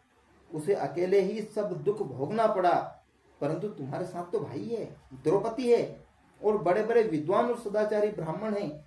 ऐसी दशा में शोक करने का कोई कारण ही नहीं है। संसार की स्थितियां सर्वदा एक सी नहीं रहती। यह विचार करके भी उनकी अभिवृद्धि और हर्ष से चिंता नहीं करनी चाहिए। नागराज, कर्कोटक, दमयंती, नल और ऋतुपर्ण की यह कथा कहने सुनने से कलयुग के पापों का नाश होता है और दुखी मनुष्यों को भी धैर्य मिलता है। दुखी हो उनको ये कथा सुननी चाहिए, इससे उनको धैर्य मिलता है। वैशंपायन जी कह रहे हैं कि जन्मेजय फिर महर्षि बृहदस्वर के प्रेरित करने पर धर्मराज युधिष्ठिर प्रार्थना से वे उनको पासों के वशीकरण विद्या और अश्व विद्या सिखाकर स्नान करने के लिए चले गए। उनके जाने पर धर्मराज युधिष्ठिर ऋषि मुनियों से अर्जुन की तपस्या के संबंध में बातचीत करने लगे। सियावर रामचंद्र की जय। तो ये थे राजा नल की कहानी। ये राजा नल के बारे में और आगे की जानकारी अपन अगले एपिसोड में लेंगे। जय श्री राम।